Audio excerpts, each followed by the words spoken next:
Mm. Okay, hopefully that did the trick. Um, yes. All right, I, and I moved I moved the thing away. I moved the thing to the door. Does it sound any better now? Or Robbie, you did a marvelous job. Oh, okay. sorry, Tino. All right, let's begin. I will share the screen.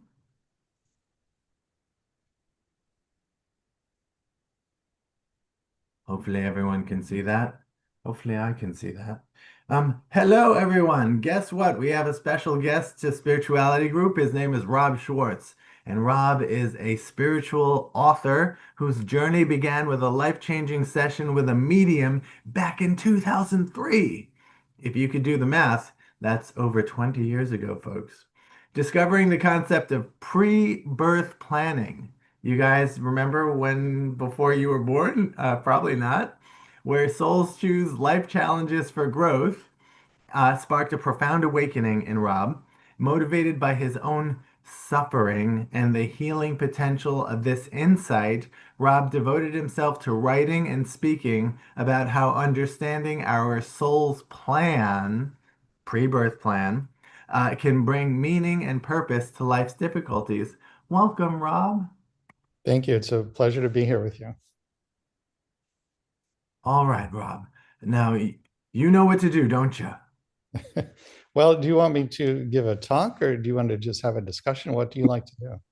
Well, I leave that up to the speaker. You could here's what a lot of speakers do. They will st speak for 15 to 20 minutes and then we'll open up to discussion. How about that? Okay, that sounds good. All right. Well, I'll start by sharing my personal story with you, and then I'll give you an overview of what I found in the research for my books. So, back in 2003, which is when I got on the path that I'm currently on, I was actually self-employed as a marketing and communications consultant. I was doing different kinds of corporate writing, and I did not enjoy this work at all. It was, you could say, profoundly unfulfilling. I had this feeling that if I were to fall off the face of the earth, none of my clients would even know that I was gone. They would just plug somebody else into that role and carry right along. And I also had this nagging sense that I had come to Earth to do something else, something specific that I wasn't doing, but I didn't know what it was, and I didn't even know how to figure out what it was. And then you could say that the universe basically staged an intervention to get me on my path. So three things happened within just a few weeks of each other. The first was that session with the medium that you saw in my bio on the shared screen. I had never had a session with a medium before. I wasn't even sure if I believed in mediumship, but I knew that my life was not working and I had to do something to get it straightened out. And so, really, I thought, as the result of a career crisis, my intention was to ask in this session, what should I be doing with my life? So, the session begins, and the medium says to me immediately, your spirit guides are here. I said, what is a spirit guide? I mean, I'd never even heard that term before. So she explained that. And then she said, your guides want to talk directly with you. And she started to channel them. And immediately they said to me, you planned your life, including your biggest challenges, before you were born. And I'll tell you, I just shook my head and I said, well, why in the world would I have done something like that? And they said, you did this for purposes of spiritual growth. Now, then it got really interesting because they launched into this lengthy monologue in which they went through all of my challenges one by one and told me why I had planned them. What was really mind-blowing about this is that I didn't tell the guides anything about myself in this session, nor had I told the medium anything about myself before the session started. So they knew literally everything about me without me saying a single word. This blew my mind wide open. And in the days and weeks after that session, I thought about this idea of pre-birth planning constantly. And the effect that that had was that it really created quite a deep healing because it allowed me for the very first time in my life to see deeper meaning and deeper purpose to the most difficult things that had happened. And then I thought, well, if this perspective can create this kind of healing for me, then surely it can create a similar healing for other people. And that was when I started to think about writing a book on the subject. Then within just a few weeks of that session with the medium, I was introduced to a woman who has the ability to go into trance and channel her higher self, her soul. So I told her that I was thinking of writing a book about how we plan our lives before we're born. And I said, could I speak with your soul about how we do that? And fortunately, she agreed.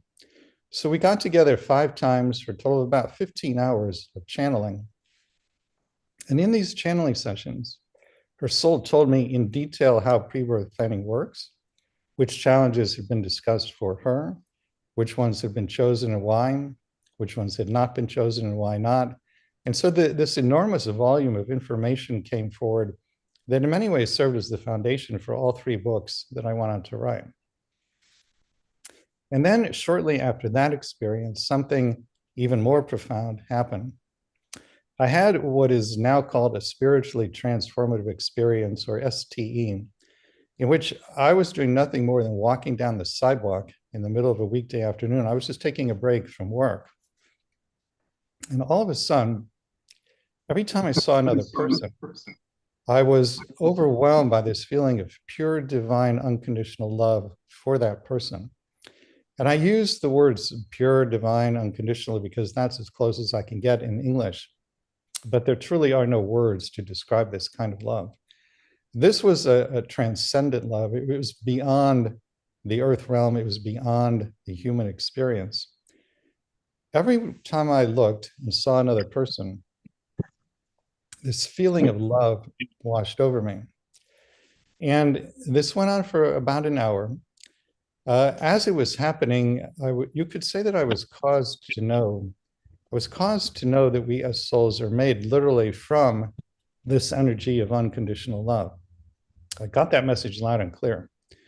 What I didn't know at the time was why this was happening.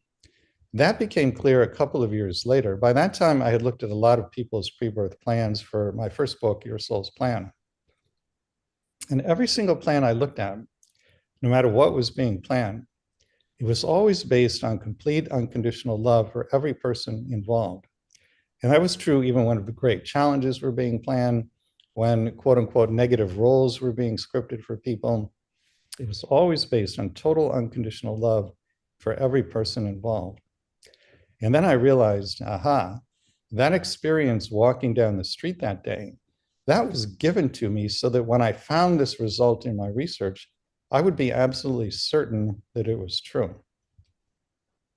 And this is why I will say to you that I believe that we as souls are made literally from the energy of unconditional love, because that was my experience walking down the street that day. So the combination of these 3 things, the session with the medium, the woman's channeling of her higher self, and this experience of unconditional love for all people, the combination got me to say, okay, I'm going to leave the corporate world and attempt to write a book about how we plan our lives before we're born. And then if you fast forward 3 years later, the book was finished at that point. I worked on it full time for 3 years. The way I researched people's pre-birth plans was by working with mediums and channels who in very different ways could find out what somebody planned before they were born. And this has led to a completely different and much more fulfilling life in which I know that I'm doing what I came to Earth to do, and I feel like I'm really making a difference in the world. So that, in a nutshell, is my personal story. Now, what did I find in the research for the books? There are 5 main reasons why we plan big challenges before we're born. The first is balancing and releasing karma. Balancing and releasing karma are not the same thing. Balancing karma means you plan to have a new experience that energetically offsets a previous experience. Releasing karma means you heal the underlying tendency that created the karma in the first place.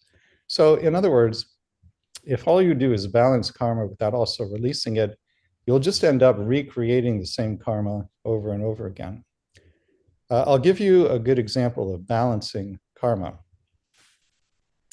Let's say that there are two people who had a past life together in which one was ill and the other was the caregiver.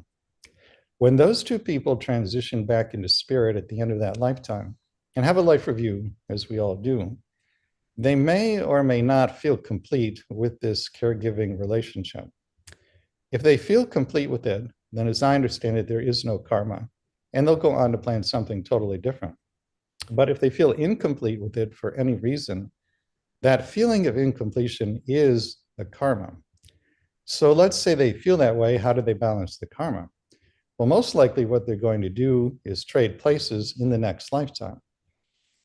So the one who was ill will plan to be the caregiver, and the one who was the caregiver will plan to have an illness. That is a very simple example of balancing karma. The second main reason for planning big challenges before we're born is healing. And there's a good example of this in Your Soul's Plan. There's a story of a woman, Penelope, who plans before she's born to be born completely deaf.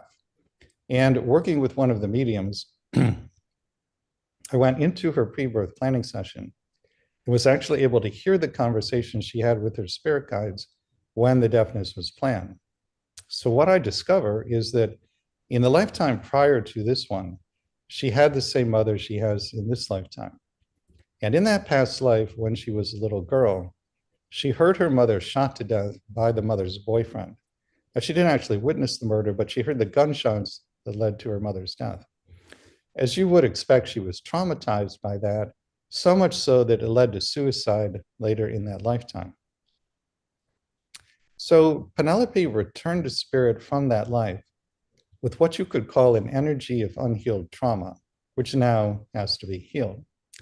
So she resolves to carry the energy of the unhealed trauma back into the body in this current lifetime so that she can heal it. And she discusses with her spirit guide how to do this.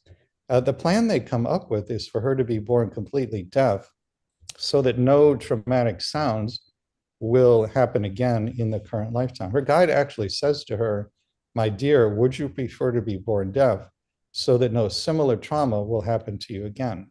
And she says, "Yes, that is what I want and what I wish to do." And then what follows is a fascinating discussion in which she and her guide work out the details of the deafness. So that's reason number 2 for planning big challenges, healing. The third reason that I've seen in my research is service to others. And this is something that I have seen in literally every pre-birth plan I've ever looked at. It's always there in some form or manner in one way or another. If you read spiritual literature, you're undoubtedly familiar with the concept of oneness. And this is the idea that there's actually only one being in existence in the universe, and it's you, it's me, it's all of us. We are all the one. The way I understand the orientation towards service is that it's a natural expression of oneness consciousness, which is our natural state of consciousness when we're in the non-physical and when we plan an upcoming lifetime. So, in other words, let's say that you and I are planning a life together, and you perceive that I am literally you. That's actually your experience. Then, of course, you're going to want to be of service to me. And conversely, if I perceive that you are literally me, then, of course, I will want to be of service to you. So I think this orientation towards service, which again is in everybody's life plan as far as I know, is a natural expression of oneness consciousness, which is our natural state of consciousness when we're home on the other side. That's the third reason for planning big challenges.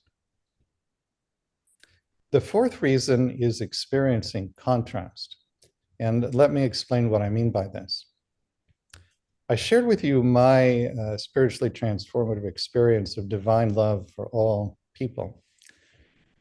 And my understanding that this divine love is who and what we really and truly are. It's our true nature.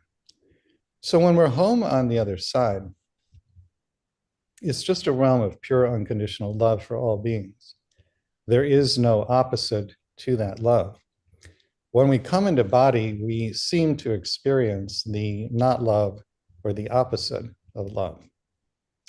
the contrast between our natural state on the other side and the experience of the so-called not love that we encounter on the earth plane. That contrast helps us to understand what unconditional love really is, which is another way of saying it helps us come into a more profound self-knowing.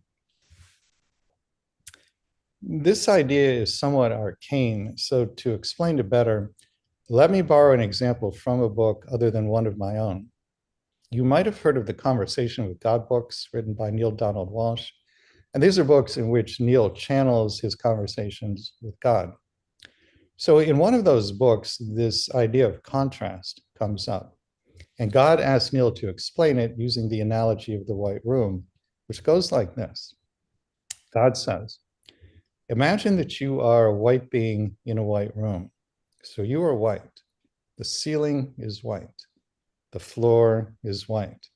All the walls around you are white. Everything in this room is white, including you.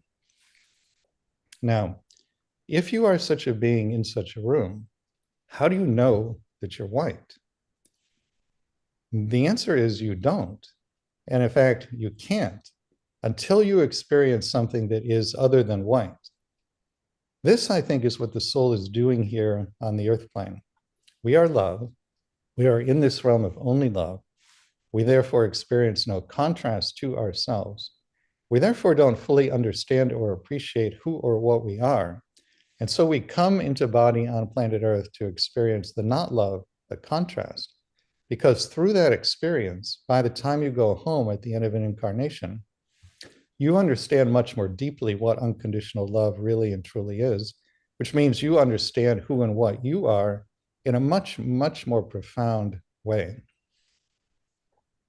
That's reason number 4. And the 5th and final reason, strictly speaking, is a subset of number 2, healing, but it's so important, I like to break it out as a separate item of its own. And that is healing or correcting false feelings or false beliefs about oneself.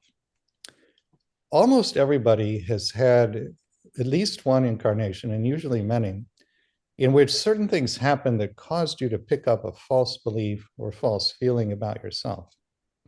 2 of the most common false beliefs or feelings about self are 1, that one is powerless, and 2, that one is unworthy or perhaps even worthless. If you feel or believe yourself to be powerless, unworthy, or worthless, what will happen is that you will draw or magnetize to yourself experiences that seem on the surface to confirm to you that you are in fact powerless, unworthy, or worthless. This is actually a fundamental function of life in the 3rd dimension. The world is set up to mirror you back to you so that you can find out what lies within your consciousness, even if it's subconscious, and then bring it to the light of conscious awareness where you can then set about healing it. Now, I understand that what I have just described might sound harsh and maybe even punitive, but I can assure you it is not the universe's intention to be either harsh or punitive. The universe is loving. And what it's trying to do in its infinite love for you, again, is mirror you back to you so that you find out what lies within your consciousness, even if it's subconscious, and then bring it to the light of conscious awareness so that it can be healed. That's the 5th reason, correcting or healing false feelings or false beliefs about oneself.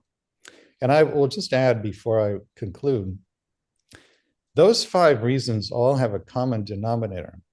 If you distill them down, the common denominator is that we are learning lessons in how to give and receive love more freely and fully.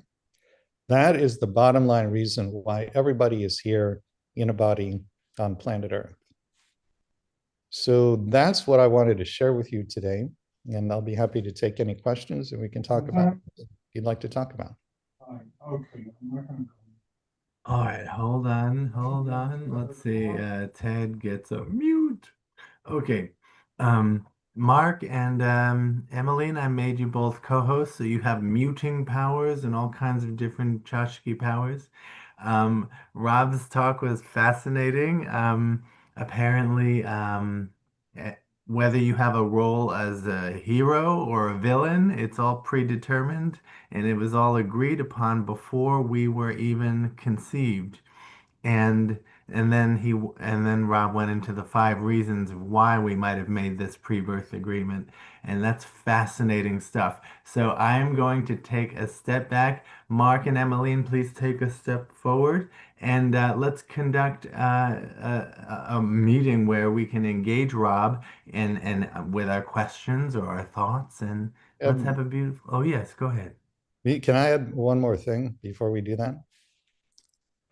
When you talk about everything being predetermined, that's actually not what I'm saying, and I want to make sure that I don't leave people with that impression.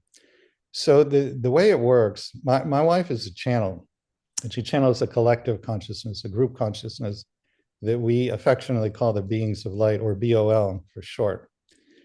The BOL have given us a very helpful metaphor to understand pre-birth planning. They say, imagine that you have a stack of sheets of paper in front of you, and each sheet in this stack is a complete set of pre-birth plans. So every person who's in a body on Earth has their own stack of sheets of paper. The sheets vary according to vibration. The sheets toward the top are the highest vibrational pre-birth plans. That's where most of the learning is done through love, peace, and joy, not so much through pain and suffering. Sheets at the bottom are the opposite. Those are the lowest vibrational pre-birth plans. That's where most of the learning is done through pain and suffering, and not so much through love, peace, and joy. So it's really quantum pre-birth planning. You've got this stack of sheets of paper, and which sheet you're on at any particular instant in time is determined by your frequency, your vibration. The average person is moving up and down constantly in their stack of sheets of paper. And therefore, they're drawing to themselves more love, peace, and joy, or pain and suffering, depending upon how high or low their vibration goes. The sheet that is in the very middle of the stack, that's the set of pre-birth plans that was foreseen as most likely, most probable before you came into body.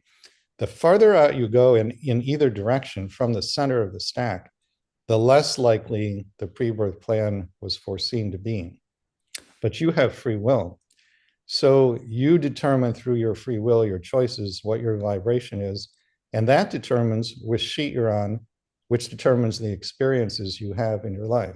So bottom line, if through the use of your free will, you learn the plan lessons and you raise your vibration by learning the plan lessons, then many of the plan challenges will never actually happen because you're no longer on the sheets that have those challenges in them.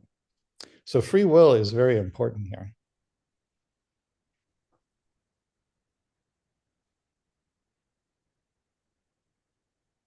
I just didn't want people to think that, everything is set in stone and you're just a robot going through the motions.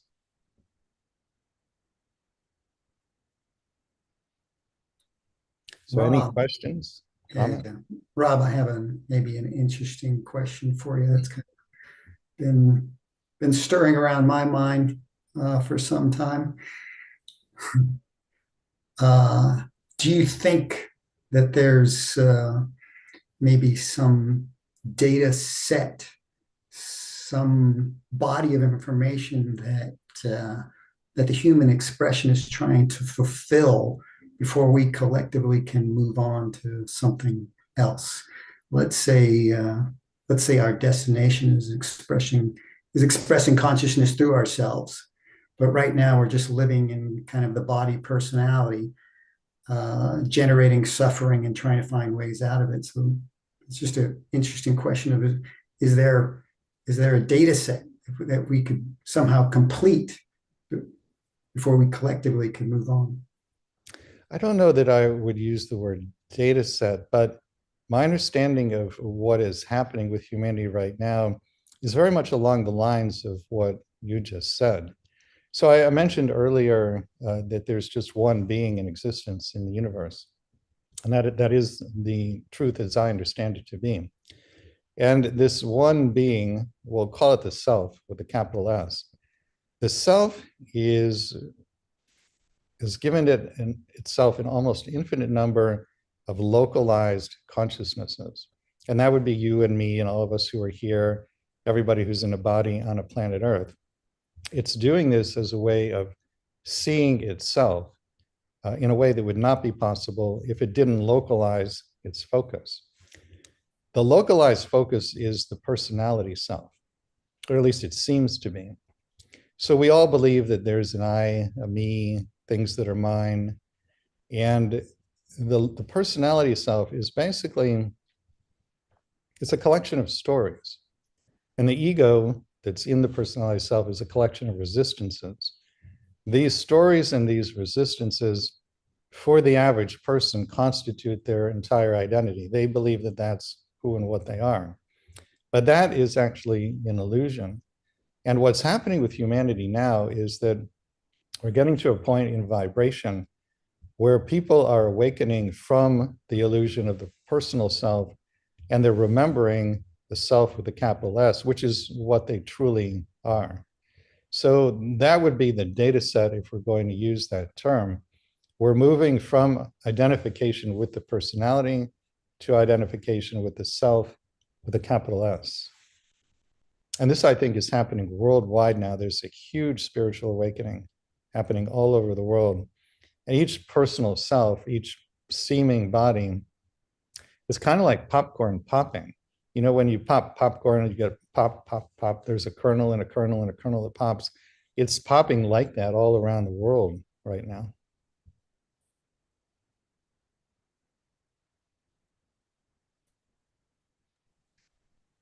I have a question for you as well. Mm-hmm. Sure. Could you speak a little bit more of free will, at least the way you and your work allows you to perceive it? Because it seems to me we have sort of, I mean, how do I explain what I'm trying to say? We have probably misunderstood what free will actually is. I think on a very sort of material, separate level of identity. And so the way I sometimes look at it is we might not, free will resides in the how, right? The level of consciousness we bring in every single moment, not the what happens to us, but the how we respond to whatever is happening to us and how we transcend levels of consciousness and remain in a quality of contained presence. But I'm just very intrigued about free will in general. So I'd love for you to speak about it a little bit more if that's possible. Yeah, I'd be happy to. There's a hypothetical story I like to share to illustrate free will. So let me share this story, then you tell me if this answers your question. So in this hypothetical story, there's a soul who I'll call Sally.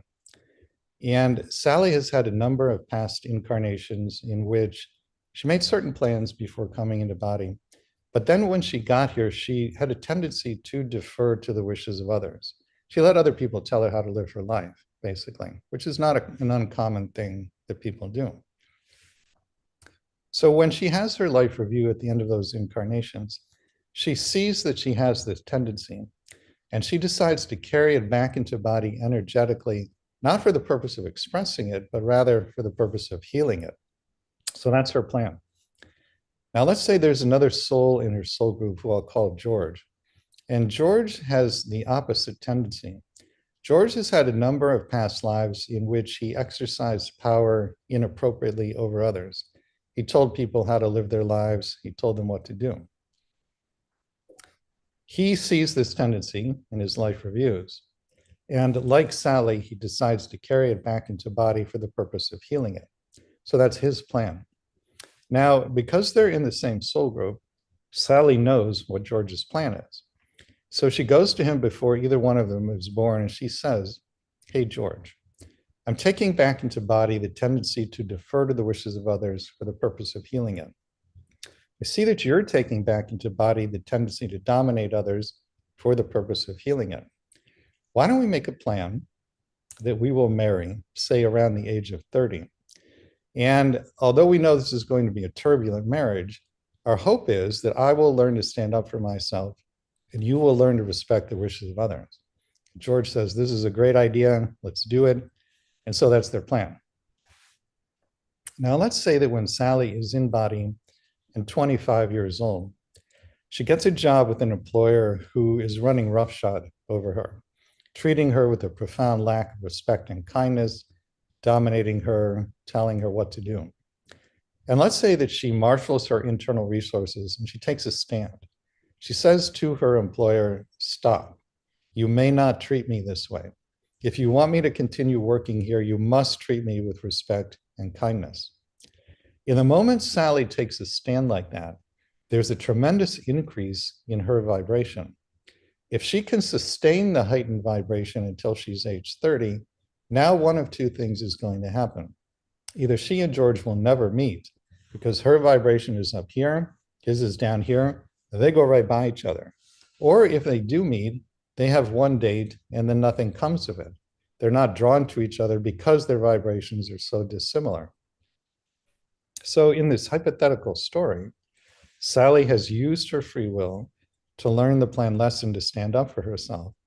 And that in turn has obviated the need for the planned challenge, the turbulent marriage. Now, you might then ask, well, what about George? Doesn't he still have to learn his lesson? Yes, he does. And now he will draw to himself another relationship or some other set of circumstances that give him the opportunity to do that. And that will keep happening again and again and again until he takes advantage of that opportunity. Does that answer your question? Yeah, absolutely it does. And through your own words and in your own way of speaking about it, it sort of mirrors the intuition I had about it as well. So it makes total sense. I have lots of questions, but I don't want to take more time before anyone else speaks. So is anyone interested in reading? Oh, take time, do it. Ask him. Angela, you don't have any questions? No, you're listening? Okay, I'm assuming Angela is happily listening. If no one else is raising their hands in the next 2 seconds, I just have two. While you were speaking, you gave me two new questions. One of them is the notion of soul group that you mentioned. I'd love for you to maybe, I'm sure I'm not the only one who's curious about that. I'd love for you to speak about that. And then just as a closing to what you just said, essentially the answer is love each time, right? We don't need to know. Do we need to verbalize, to bring into the light of awareness what the specific karmic knot that needs to be untied is? Do we need to become aware of, oh, my mother is my mother because we need to learn boundaries? Or is that sort of bringing into the light of awareness not really necessary as long as the answer is to be met in love in the present moment? Do you know what I mean?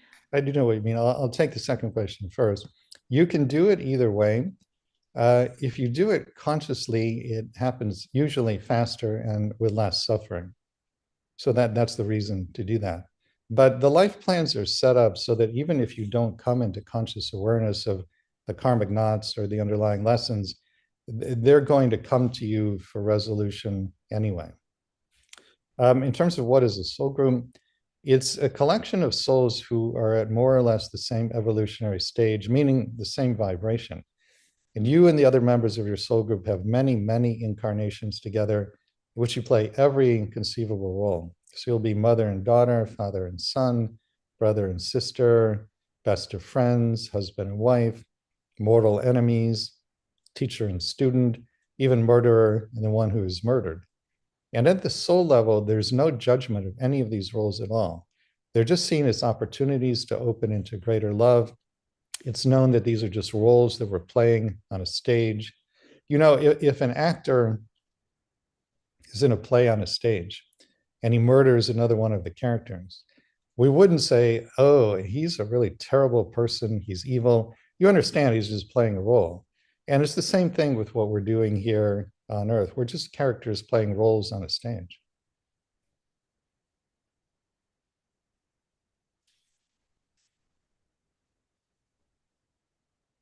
I was going to add that just that conversation about free will, that it seems often difficult to answer, especially when most of the people answering that question are just living in the material world. So it's nice to hear your example and have it, express a regard of depth for spirituality. Because sometimes I'm in my own mind trying to model how to explain free will when you suddenly move beyond just defining the world in a material sense. Yeah. And to add one more thing, coming back to one of the questions that was asked a moment ago about untying the karmic knots or learning our lessons, there's a very simple but not so easy way to decide what to do in life so that you fulfill your pre-birth plans. And that is, anytime you have to make any decision, whether small or large, ask yourself the following question: what would love with a capital L do now? Whatever the answer is, do that. If you do that consistently over a long period of time, you will raise your vibration incredibly. You will fulfill your pre-birth intentions. It's a very simple way to go through life, a very helpful way to go through life. Not always the easiest thing to do, but that's the shorthand version of how to fulfill your pre-birth plans.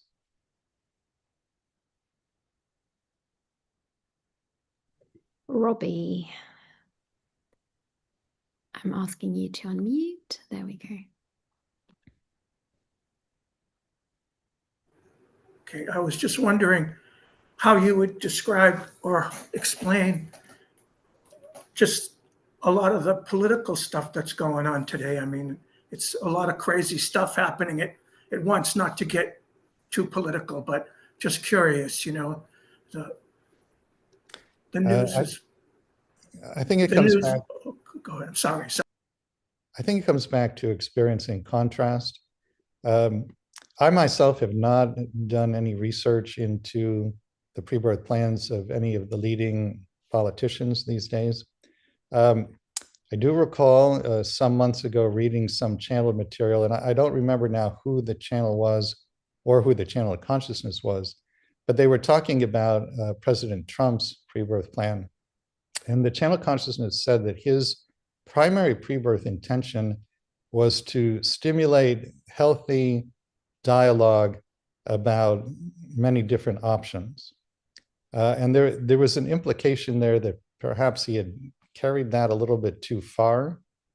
But the pre-birth intent, note that the pre-birth intention is loving in that instance. It always is.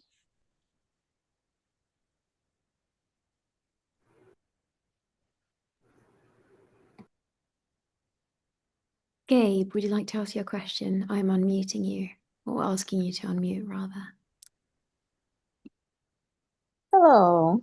Good afternoon, everyone. I was going to say good morning, but that's about like 15 minutes ago. Uh, so that's kind of interesting. You were talking about the hypothetical example, because I actually had a relationship just recently, just like that. If anyone would know that, it would be Dan. So.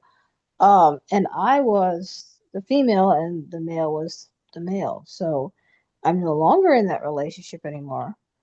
But there's still this dominance that this person still wants to, or hopefully has stopped, even though I've been away from the person for like a year. But the interesting thing about it is that another person came into my life, and the frequency that we have is so intense that I don't even know how to describe it. Like our hearts beat when we see each other and talk to each other, whether it's text messages or over the phone or we see each other. I don't know. It's just kind of interesting that you would talk about that frequency. So, do you have like your perspective on that type of frequency when you vibe with somebody that's just so, I don't know, equal to yours in intensity, where we're drawn to each other? So, like that. It sounds like what you're describing is really just a very strong feeling of resonance.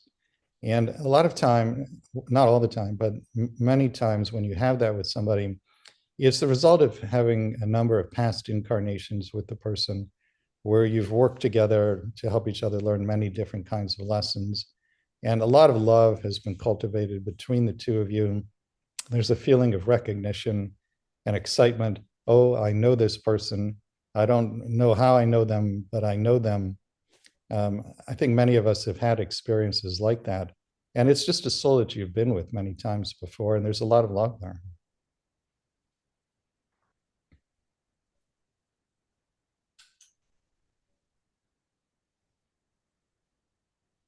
Any more questions? Does anybody have more questions before?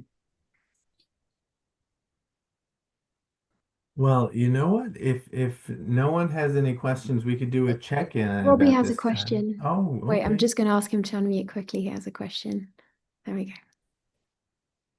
Well, I just wanted to, just not too long ago, you were talking, kind of summing up a really a positive way that we could live our life. That sort of, do you know what I'm talking about? You were talking about, you kind of like summed up, this would be a way to live your life where you could harmonize things. I can't remember exactly how you put it. Yeah, it but was whenever you have to make a decision, ask the question, what would love with the capital L do now? And whatever the answer to that question is, do that. Thank you. Mhm. Thank you very much. Refried bean. You can unmute. There we go. Yes, hello everyone. It's nice to see y'all.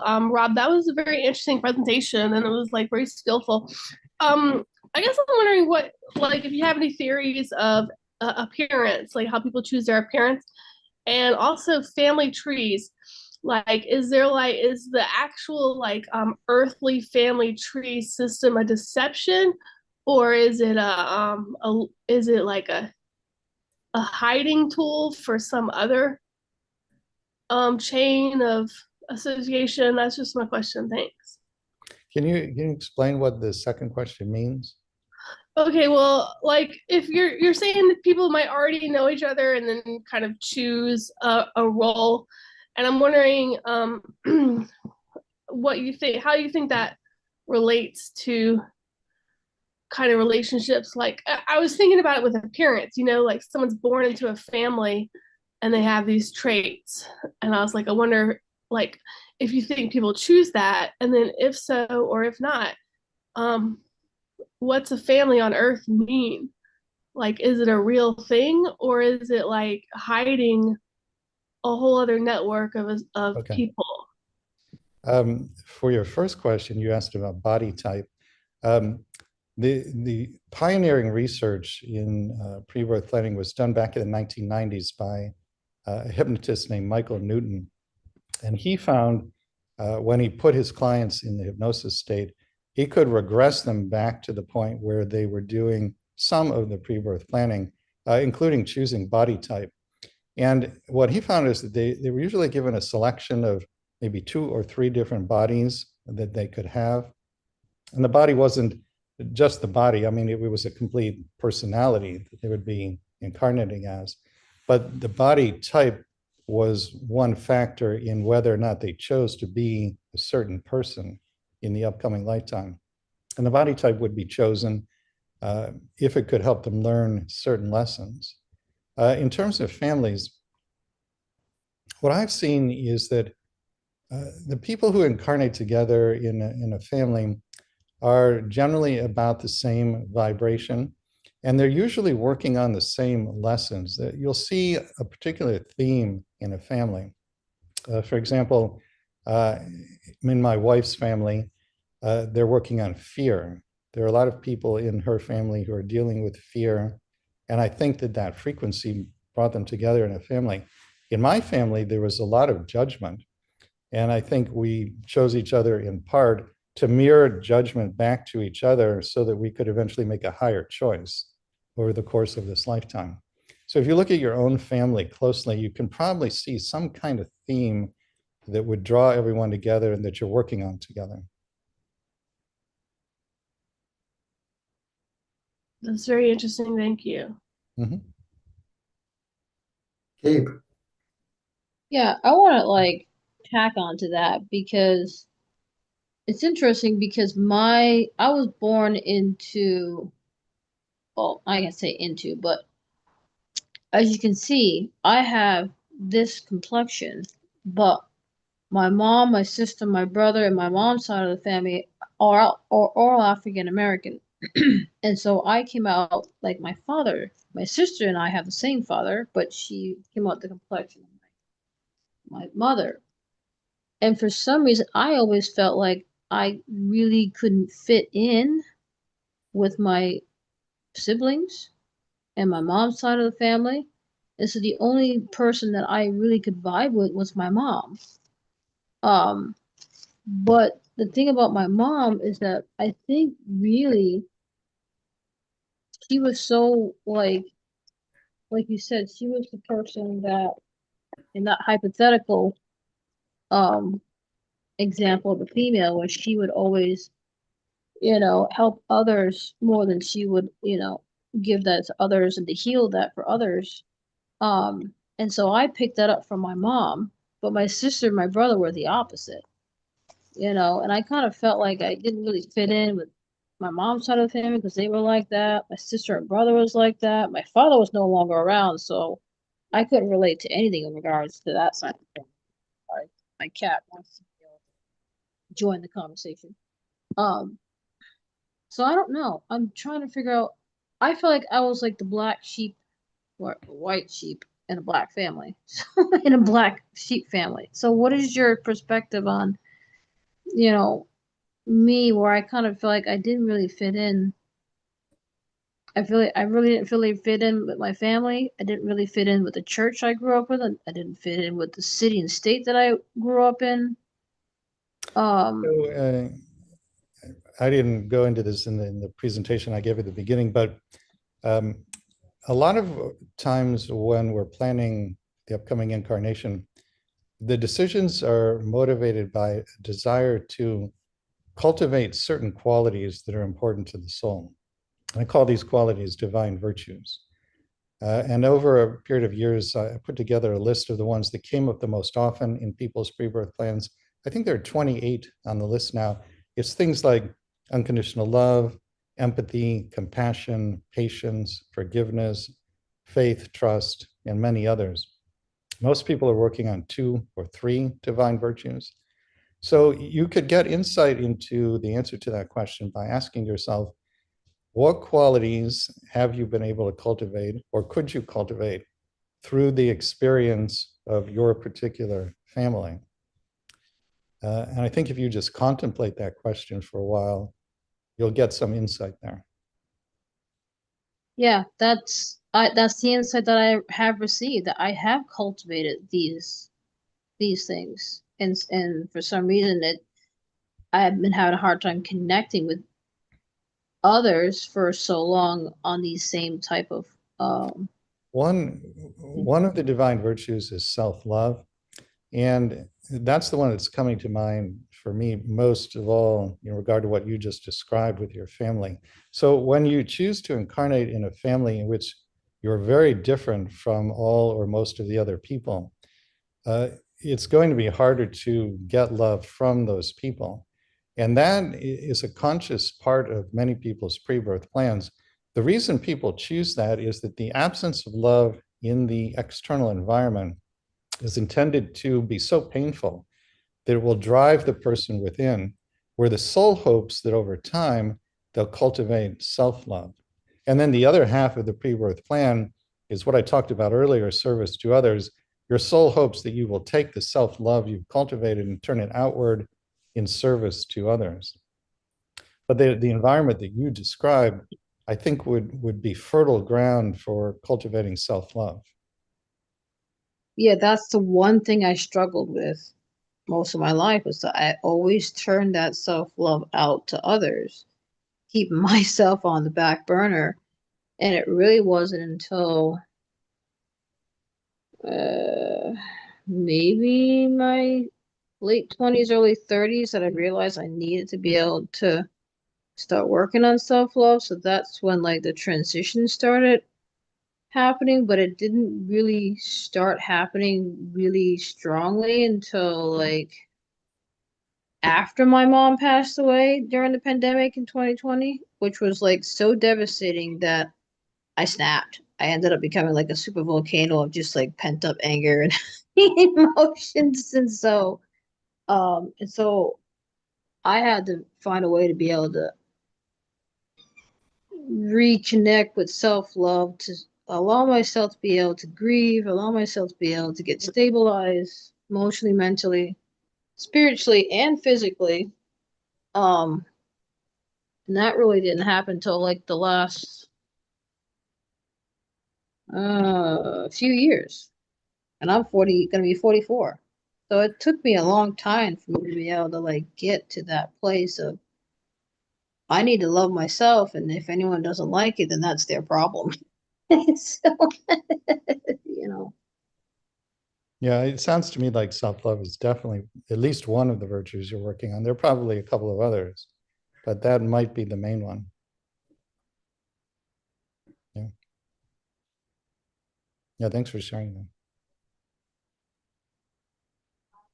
All right. Would Mark or Emmeline, can we go around and just check in with everyone to see how they are feeling right at this moment?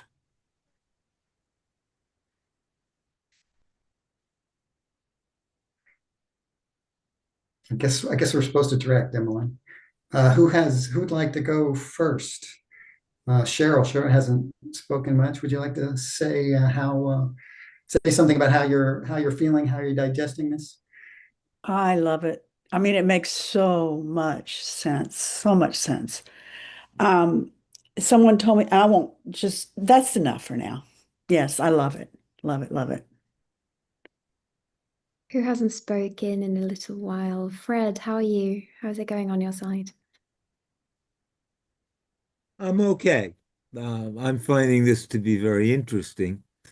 Um, I think Rob and I approach the world from different places, but we end up in the same place. Mm. Beautiful. What about Marcel? We haven't heard from you yet. How are you, Marcel? Can you unmute? If you, oh yeah, brilliant. Hello, Okay. Marcel. Hi. Well, I find it all very interesting. A lot of it is kind of new concepts for me, and I feel I'm learning a lot about it, and I'm trying to figure out about myself. So, but in relation to my family, I think I was born with the right family. I have a sister who, when we were young, looked very much like me. So I felt, well, I guess I'm in the right family. So, and my mother was, she did a lot for other people. And my father did too. And I just kind of try to figure out this whole new concept that Rob is talking about. And so I'm learning a lot about it. It's very interesting, and concept about asking love what to do. That's a very good thing to do. Hmm. Yes. It's so simple, isn't it? Not easy, but so simple, as Rob said. I hope I'm pronouncing your name right. Apologies if I'm not. Gul Zainab, we haven't heard from you yet. How are you? Are you able to unmute? Wait, hold on. Doing the thing. Yes, hi. Hi. I found presentation very, very interesting, but it's more of a right-hand path, and I'm a left-hand practitioner. So I, of course, at core disagree with the concepts, and I don't believe that we are one. We are individualistic, and my goal as a left-hand practitioner is to retain individuality and not dissolve into oneness after my spirit passes on. I do hear the concept of love. I think that maybe on a higher level it applies, but on a basic fundamental earth level, the goal is to learn to survive and to preserve oneself. So that's what I think. Otherwise, I'm doing fine today. Thank you.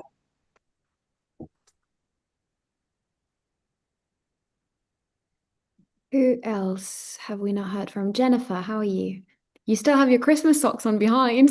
Oh, I'm taking everything down now. That's what I've been doing as I'm listening. I'm moving around, and that's why I keep putting my profile picture up, because it could be distracting when people see a lot of movement, even if there's no noise.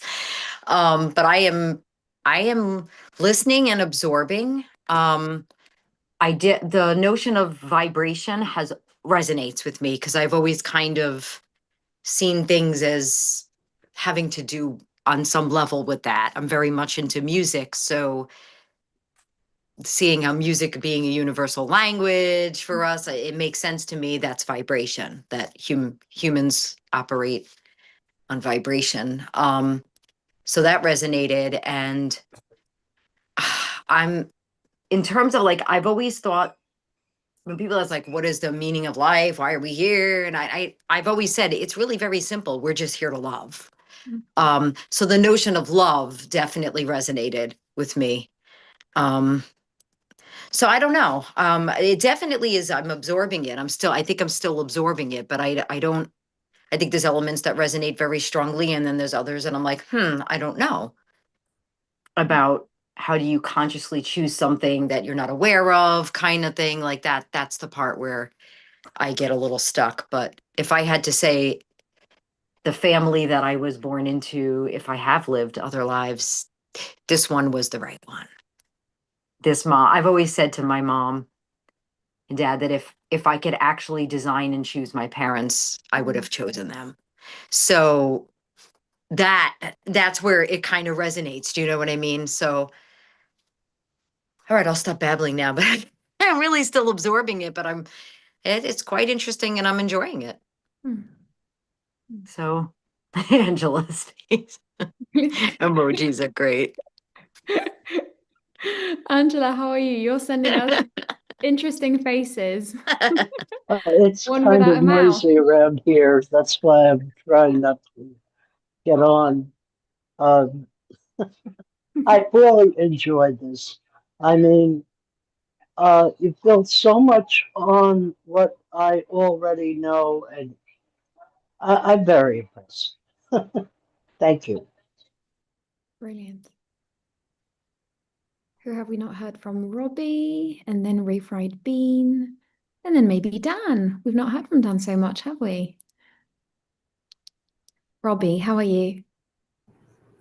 I'm doing pretty good. I wasn't expecting, I didn't know how I was gonna take all this, because I kind of just sort of focus on the stuff that you kind of talk about, awareness and consciousness, and but I really enjoyed it, and I felt like I got a really good feeling from Rob, like that he was coming from a really sincere and humble place, even if I don't know about all.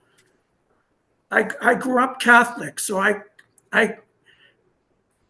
kind of go back to that sometimes, and I identify with the compassion of Jesus, but I identify more with right now with the Buddhism and the sort of non-dual Buddhism and Hinduism kind of concepts, but maybe that's a long way. But I did really enjoy it, and like I said, I really felt like Rob was coming from a sincere place and humble place, and I enjoyed it. I enjoyed it very much. Thank you. And you're pointing out something really interesting, which is the universality of these concepts. I'm sure Rob would agree with the fact that there are so many ways of saying the same thing. To all roads lead to the moon. different fingers pointing through different angles, but it's still the moon. So that truth is of a profound universal nature, whether you call it Atman, the Brahman within, Buddha nature, oneness, love, kingdom of heaven within. It's still, what Rob said, love, the most essential state of being, that the deepest dimension. So it's interesting to look at it through all these different angles. It sort of expands our inner landscape and our personal view of it. And like he said, that we were all made of this too. We're Yeah. all made of this. I like that. Yeah. Yeah. Thank you, Robbie. Refried Bean, how are you? I'm doing good. I grew up being taught about something called sanctification, and it's an idea of God purifying people through circumstances. And I have kind of been skeptical about it in my own kind of views, and I find that these ideas overlap with it in an interesting way. And then the idea that we might be strategizing is cool, because the analogies that I was taught kind of had to do with fire and us being burnt, like the imperfections being burned off like we were metals. And one of my mentors said, why isn't it just taking a bath? You know what I mean? And and then these ideas of like beating the system ahead of time, I just feel like that's useful for anyone. So anyway, thanks. Beautiful. Mark, do you have anything you want to share?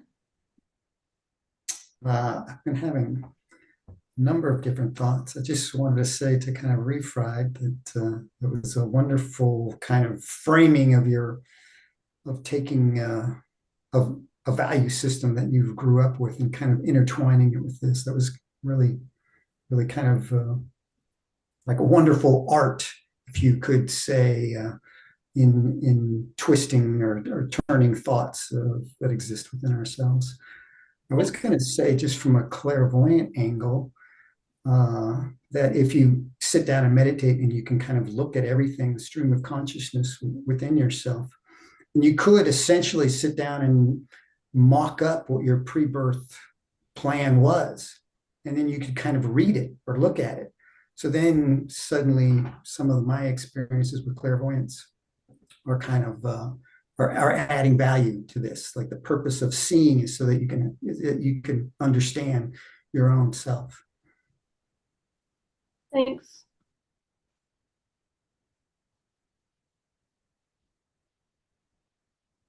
Well, how about Emmeline, how are you feeling? And then we'll ask Rob how he's feeling. We're asking everyone how they're feeling. Yeah. Yes, lovely. It's it's always my favorite conversations. First of all, sharing a space with, whether it's an online space, existing in this container of absolute acceptance and feeling held in this sort of divine curiosity that animates each and every one of us is what I love. So this space is something I cherish.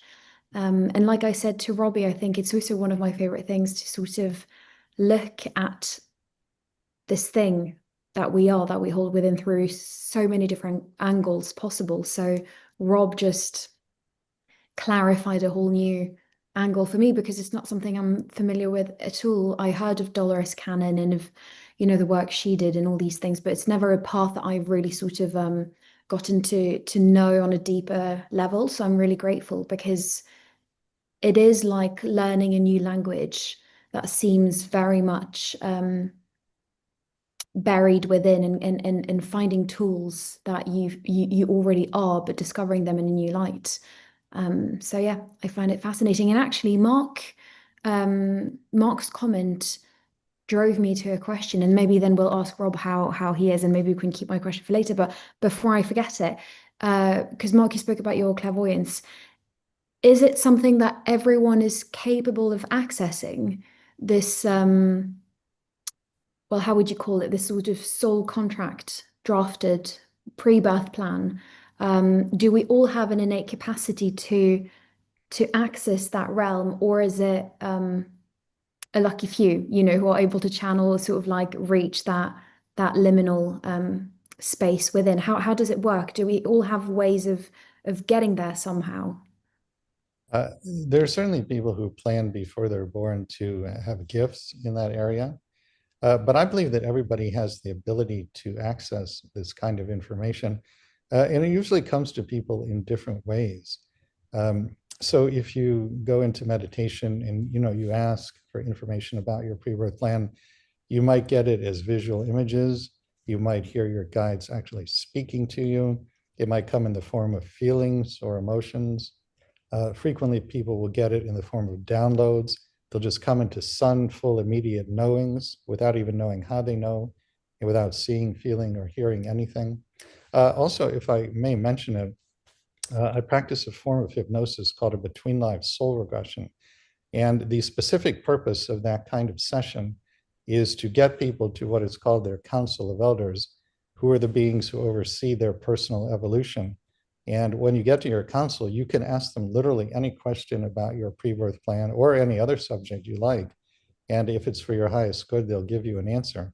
So we do the between lives regressions as private sessions and also group workshops.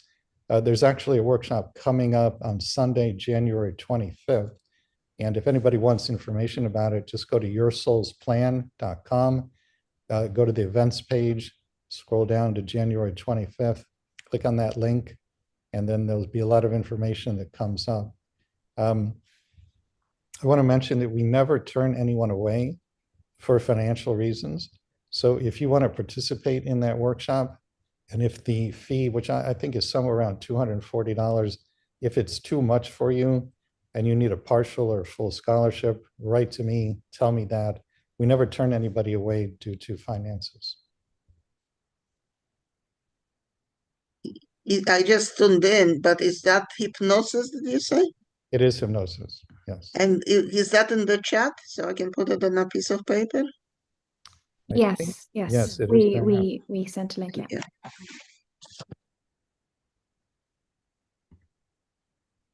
How is Dan doing? Oh,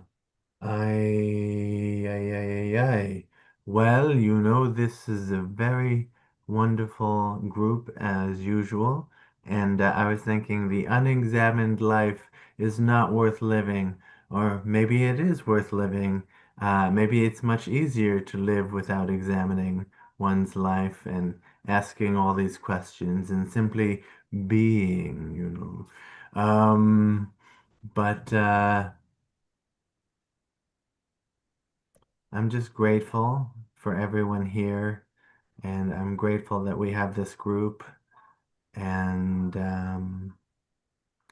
God bless everyone.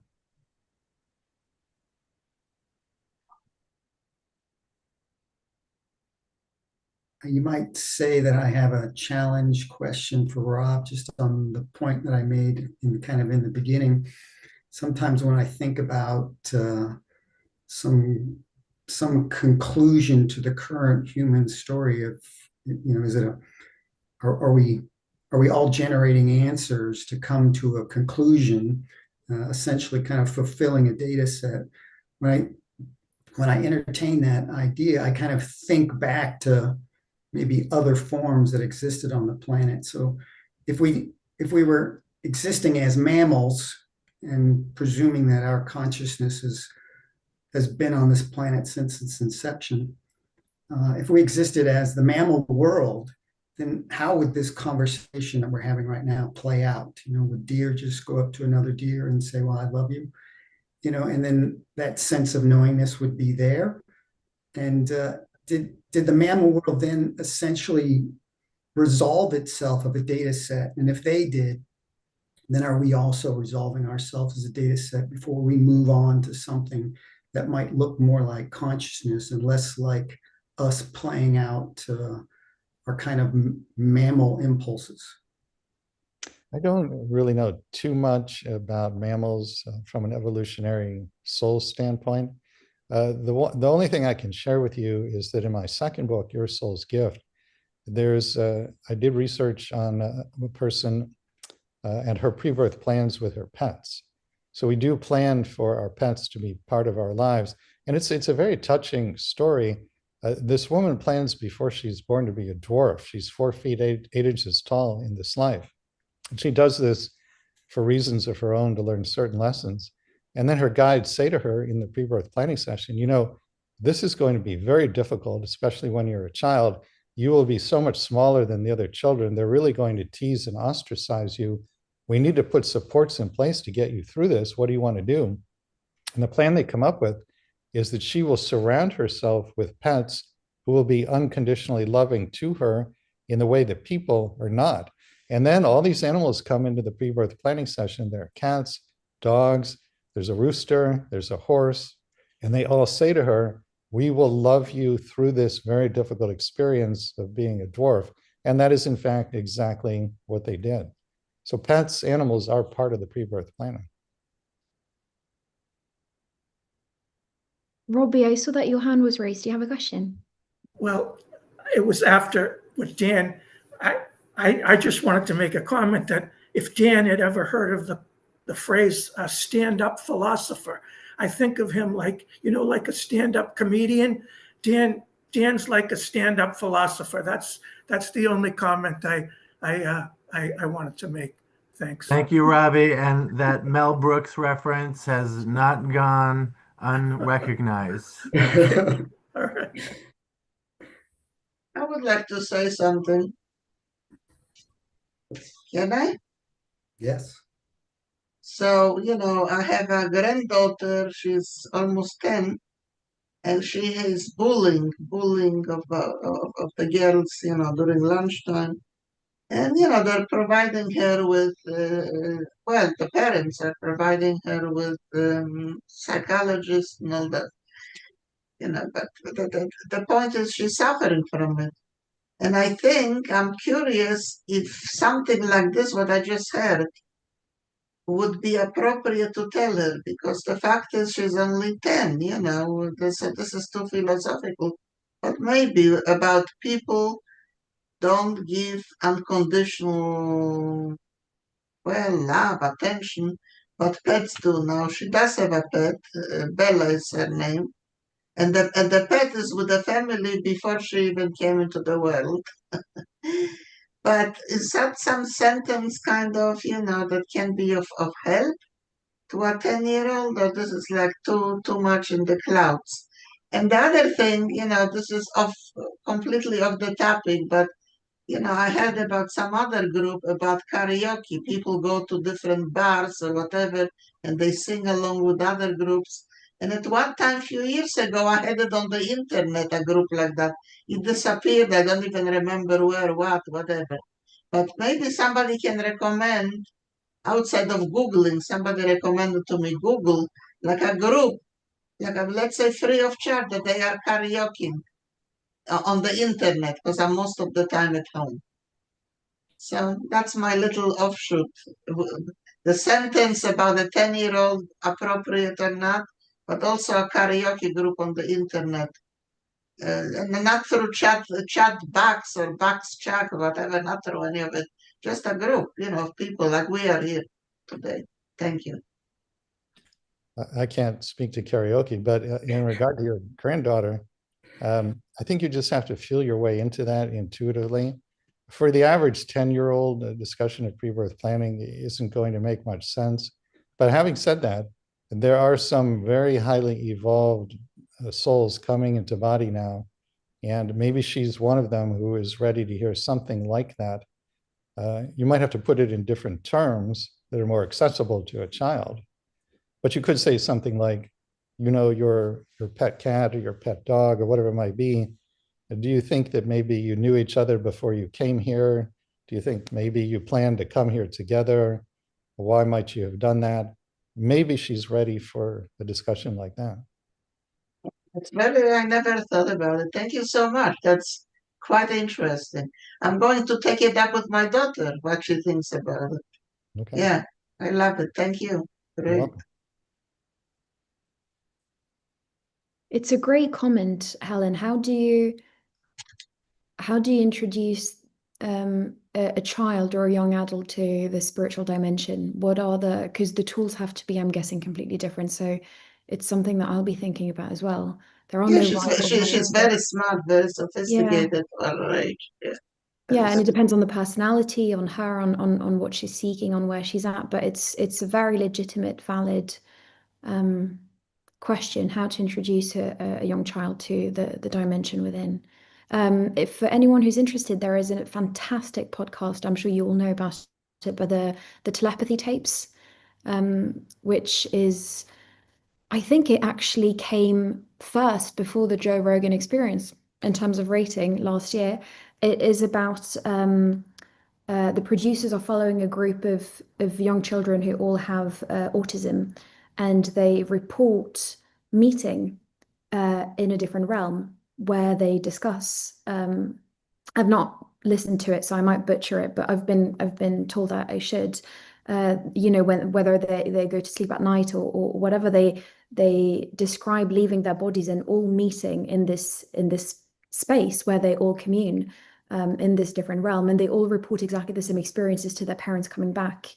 And so it leads me to this question, Rob, of these beings who essentially sort of testify as to they have volunteered to come on this earth as beings of light, wanting to help the current collective evolution of consciousness. And according to a few researchers I've heard, and let me know if you know anything about it, I'd be really interesting to know more. Autism is a sort of hidden gift. Essentially, they vibrate at a completely different frequency that we've not really learned how to penetrate and understand in our 3D realm. And so this podcast, the telepathy tapes, are apparently wonderful if anyone is interested. Yeah, could you Yeah. put it in the Yes. yeah. Yeah, let me find the link. The idea that they're meeting on the astral plane to discuss how things are going, that is actually something, as I understand it, that all of us do, not just people with autism. People often ask me the question, can you change your pre-birth plans? And the answer is yes, and it happens all the time. And one of the ways it happens is that when you sleep at night, we leave our bodies, we go to the astral plane, we meet with these significant people in our lives, and we basically ask the question, are we learning what we came to learn? If the answer is yes, then carry on. But if the answer is no, then you have a discussion about what changes do you need to make so that you can learn what you came to learn. And we're all doing that while we sleep at night.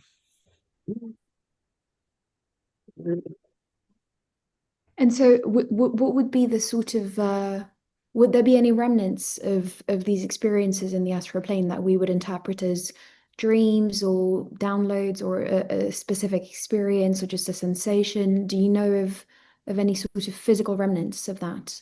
For most people, there isn't going to be any memory, but there do seem to be a very small number of people who retain some memory of these astral conversations.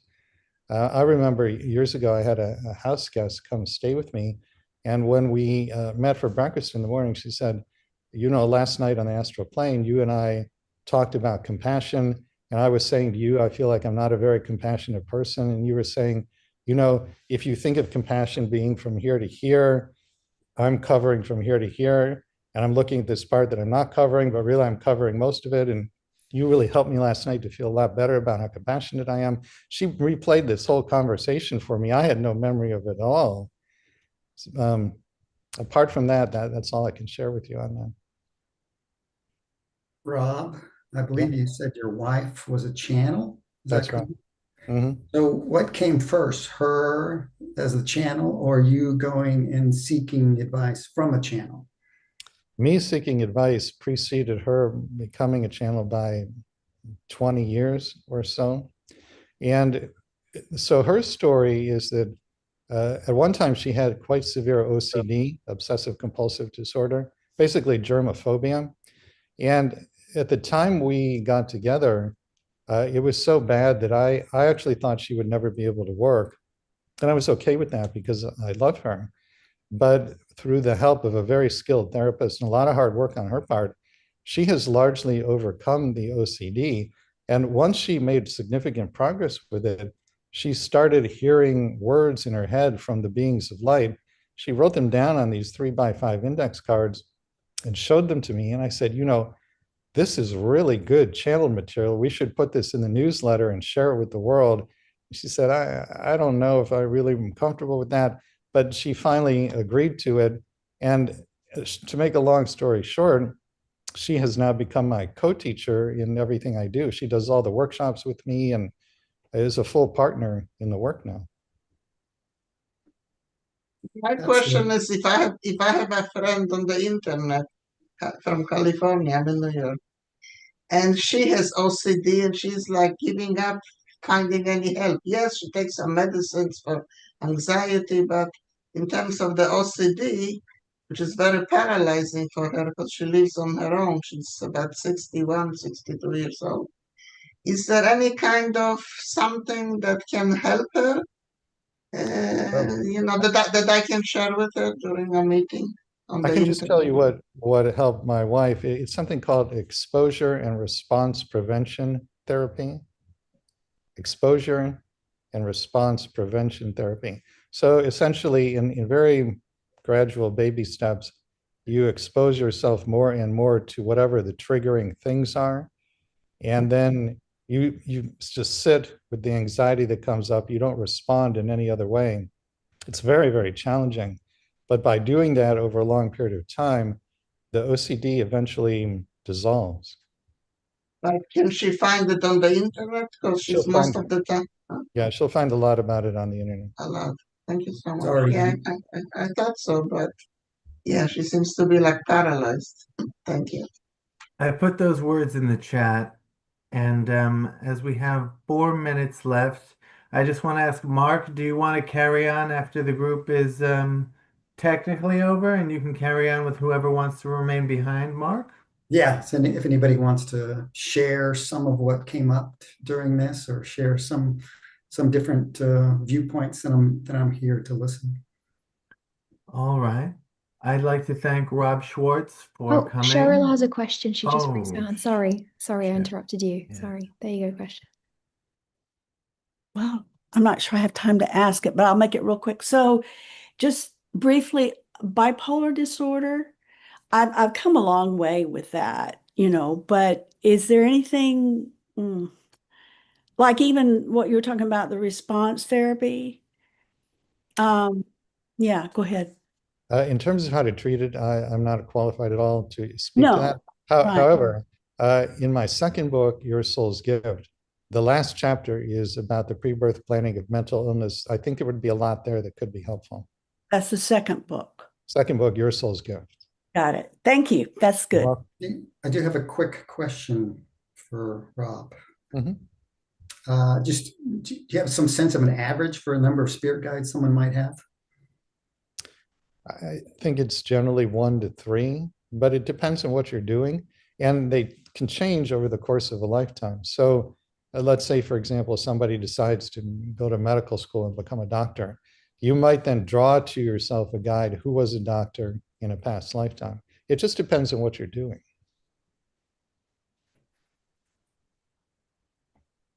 Thanks. Mhm. All right, I'm gonna have to hop off. Carry on, Mark and Emmeline and Rob. Rob, stay as long as you like. If you have to go, that's fine too. And I just want to thank you. All right, toodaloo, everyone. I'm going to You have go. a pleasant week, everybody. Thank you for the Thank you, meeting. Dan. Thank you. Thank you. Thank very you, much. everybody. Thank you for having me. It was a pleasure. Bye-bye. Refry, do you want to ask your question? Yeah, I wanted to tell Rob that I have these mice parents. I have some mice parents who adopted me, and they're very consistent characters. And I have some rabbit parents. Anyway, I want to tell you that. That's all. Nice.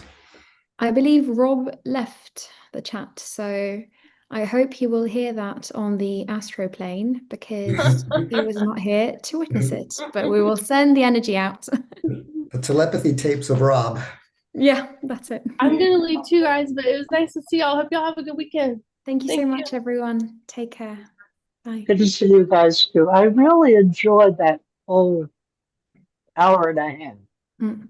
It was wonderful. It was wonderful. Yeah, my problem here though is that I'm in a nursing home right now recovering from some serious problems. Can you Well, hear the Right. meeting okay? Can you hear all right when you're here? Huh? Can you hear everything that Rob says? Can you hear okay, even though you Yeah, can't? because I have Bluetooth, Okay. Okay. but a lot of it was drowned out by uh, noises around here. That's fine. As long as you can enjoy, that's all that I matters. did. I really, what I wanted to ask him was if he had heard of the Seth material. Of the what? The Seth material. I've not heard of that. What is Seth that? was channeled by Jane Roberts, and there are, oh, geez, about 30 books Okay. that she put out. I actually I, found I, his email. huh? I found his email. If you want, I can give his email in the group, so you can always contact him if you like. Let me share his email with you. The noise around here just again. Having trouble hearing you. I'm sorry.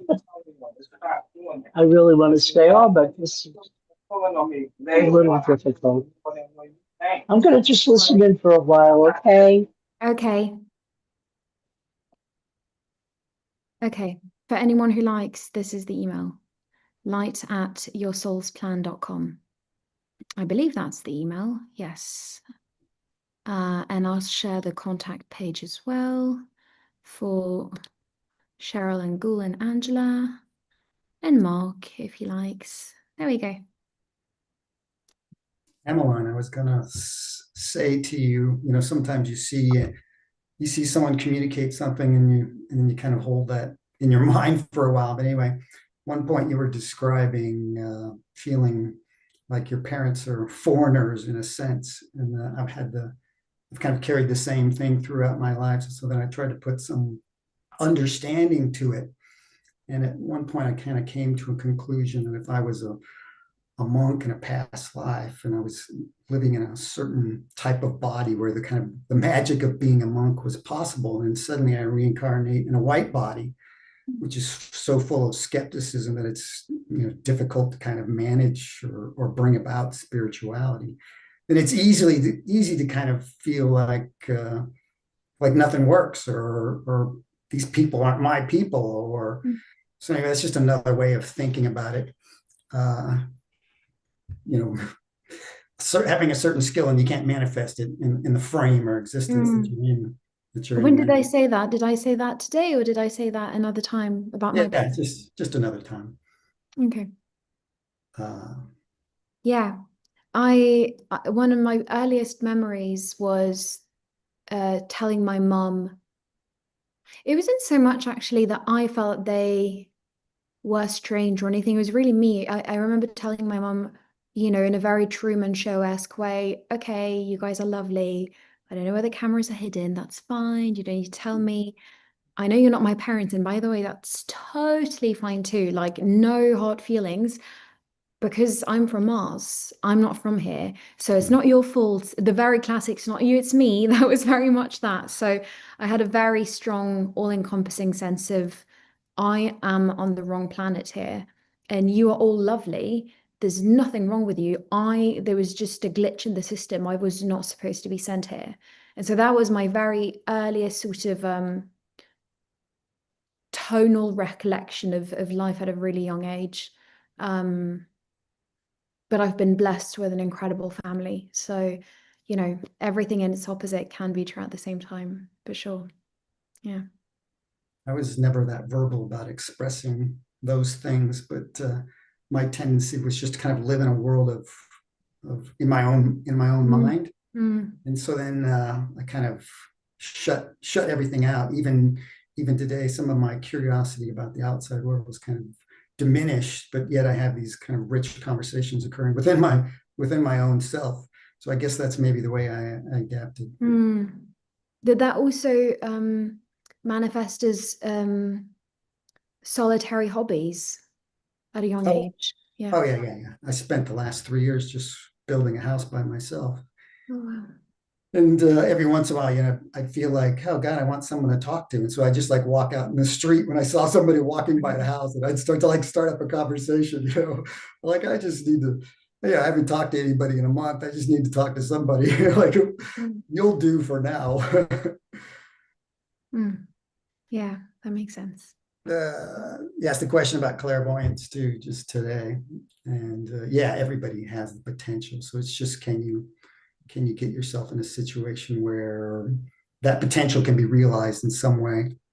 I took classes, and I took those classes and taught those classes for 10 years.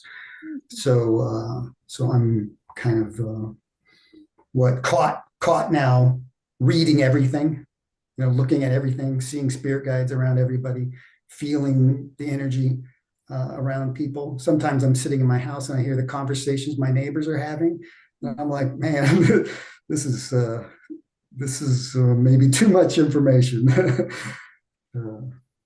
Well, a lot of people who do mediumship, and I'm guessing clairvoyance is fairly similar, talk of these boundaries, right? Setting energetic boundaries so that you don't get overwhelmed, I'm guessing, with everything going on. If you can pick up so easily on people's energies and their thoughts and their patterns, all these things, surely you must have set in place mechanisms to protect yourself, no? I notice sometimes when people have these boundaries, those boundaries also keep themselves out. So we like to think of ourselves as this body and soul system, and ultimately we are, but a lot of times the soul is kind of out and the body is just running a program. So when I do readings on people, I'm looking for them as a soul and trying to figure out how to help them integrate with the body. And even kind of bring that soul awareness more present so that they stop generating value from just living in the body personality, and then they start to generate value from being connected to the stream of consciousness. That makes sense. Cheryl, it's lovely to see you. It's been a while. You look great. So nice to see you too, Emmeline. I've missed you. Yeah.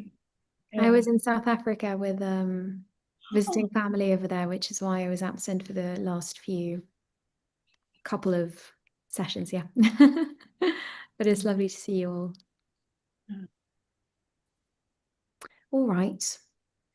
Did anybody have any other insights on what Rob was saying? I know Ghoul was making a reference to just thinking of it differently or framing it differently.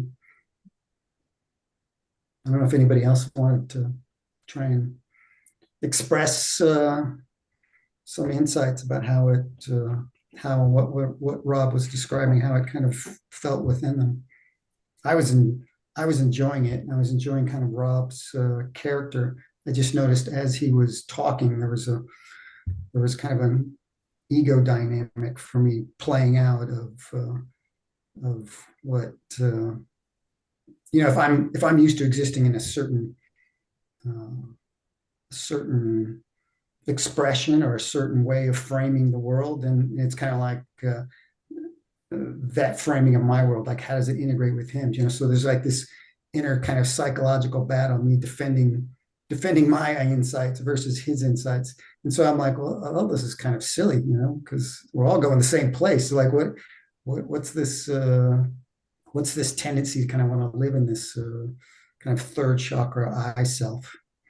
So it was nice to kind of confront that within myself, because the interactions that occur on this spirituality chat often are really from a space of compassion instead of someone defining their own kind of sense of body personality, or their own sense of ego.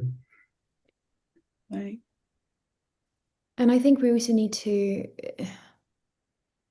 again, two things can be true at the same time, right? Socrates said, all I know is that I know nothing. We have to constantly be reminded of a deep dimension of humility. We know very little. And so on a personal level, I'm not that interested in, I think each teaching, each path, each lane, each tradition is absolutely fascinating. I don't identify with any of them in particular. I'm curious about all of them, but I'm more curious about what the let's call them teaching for the sake of the conversation points at, not the teaching itself, what the teaching is pointing at. You know, and all these teachings, whether it's Christianity, Buddhism, Hinduism, the Upanishads, Advaita Vedanta, esoteric mysticism, you know, you name it, they all point out the same thing, which is coming in contact with what seems to be this deeper dimension within that we call, some call it enlightenment, some call it awakening, the truest capital S, as Rob mentioned, self, remembering who we really are. And that can take a million different forms, facets, shapes, concepts, definitions, forms, but they all point towards the same thing. And so it doesn't really matter what road they take, they are all the volition and the quality of the intention behind each road is quite similar. And so the journey becomes about not losing ourselves in the teaching, not identify with the teaching, but just taking out the nuggets of gold in each of them and remembering where the arrows are pointing to. And the fact is, all of them are pointing towards fairly the same thing, which is love. Call it love, call it oneness, call it the peace that paths understanding, call it unity, call it emptiness, call it nothing, call it everything. That's language, right? It separates, conceptualizes, it's a relational tool.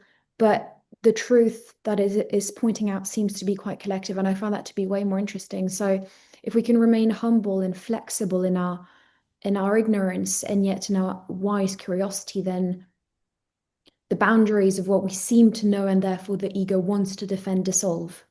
And then there is a constant dance taking place where you accumulate and understand things in different ways. How many languages can you translate love, truth, right? The rest matters very little. That's just my No, personal. it's good. Do you have a mechanism? I'm using, I guess, mechanism purposely because meditation essentially is a mechanism that gauges you to then, remove yourself from the body personality and start to engage the soul. So do you have that mechanism? And then of course, once you have one, then suddenly you're in a camp kind of thing. I mean, I close my eyes every morning for about 2 to 3 hours.